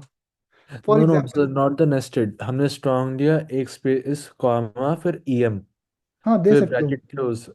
या वी कैन यूज इट, अगर वो भी आप इंपॉर्टेंट है और अलग है तो ठीक है।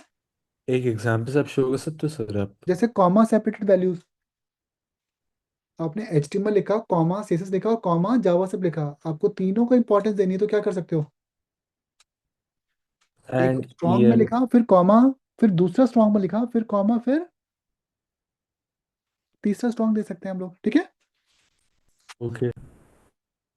तो we can use like them. Now मैंने हेडिंग्स को सीक्वेंस में अगर नहीं लिखा, फॉर एग्जाम्पल ये H4 मैंने पहले दे दिया, क्या ये वैलिडेशन एरर है? नहीं सर, वैलिडेशन एरर तो नहीं है।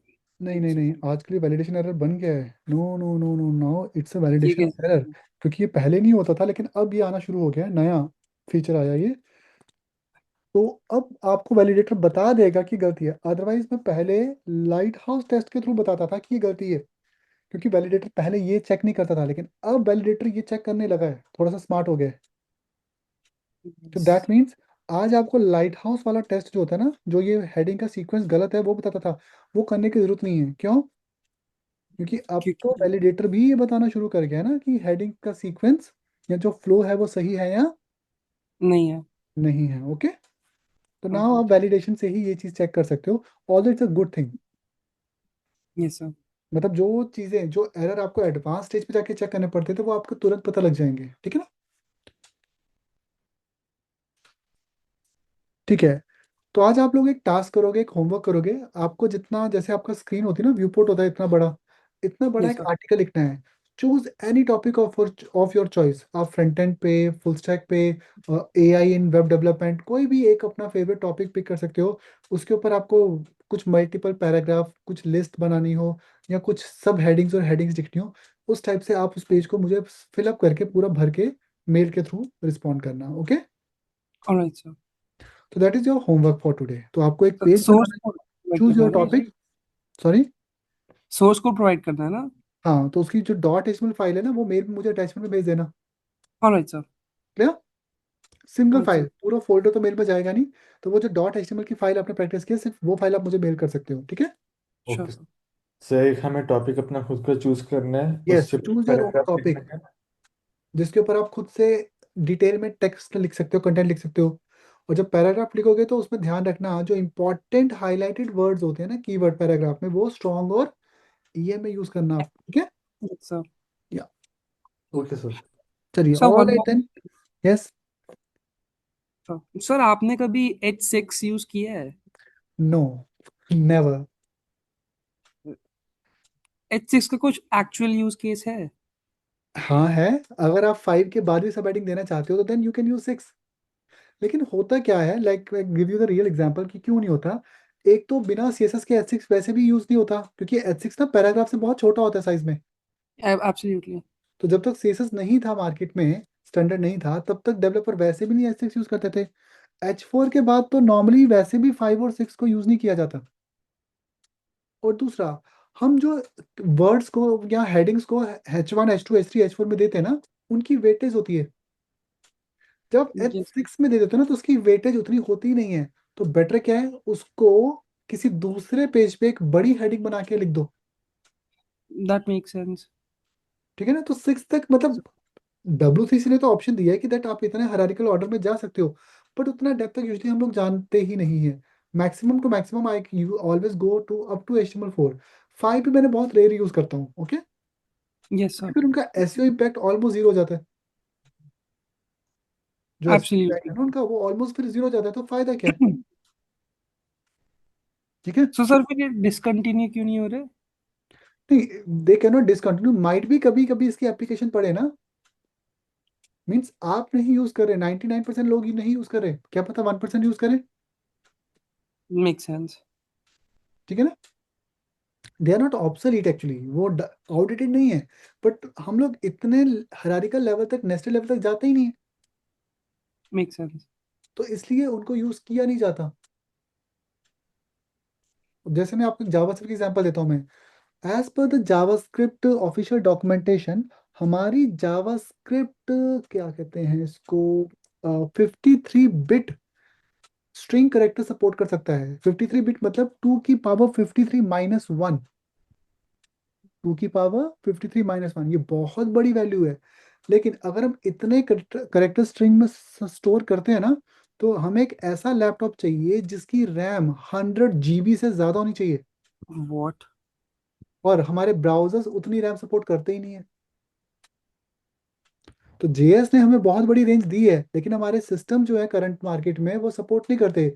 इनफैक्ट आप अगर ऐसा सिस्टम ले भी लो जिसकी 100 GB रैम हो, 200 GB, जैसे हमारा जो टेक एटम का वो है सर्वर है, जहाँ पे हमारी टेक एटम की वेबसाइट होस्टेड है, वो खुद 512 GB का है, सी 512 GB रैम है उसकी, और 128 थ्रेड्स है, यानी कि वो 64 कोर का प्रोसेसर है। जैसे आपके लैपटॉप 4 कोर या 6 कोर होते हैं ना, मेरा वाला 11 कोर का है, तो वो कितने कोर का है, 64 कोर का है, क्योंकि वो सिस्टम पीसी थोड़ी है, वो तो सर्वर है ना। तो मेरे सर्वर की, टेक एटम के सर्वर की रैम ही 500 GB है, लेकिन उसको इससे भी ऊपर रैम चाहिए जावास्क्रिप्ट को टोटल एग्जीक्यूट कराने के लिए, तो इतनी रैम तो पीसी में होती नहीं है, यस सर। तो एक लिमिटेशन वहां पे आ जाती है, ठीक है। सर चलिए ऑल राइट, तो यहाँ तक आज हम लोग कंप्लीट करते हैं, एंड नेक्स्ट टॉपिक हमारा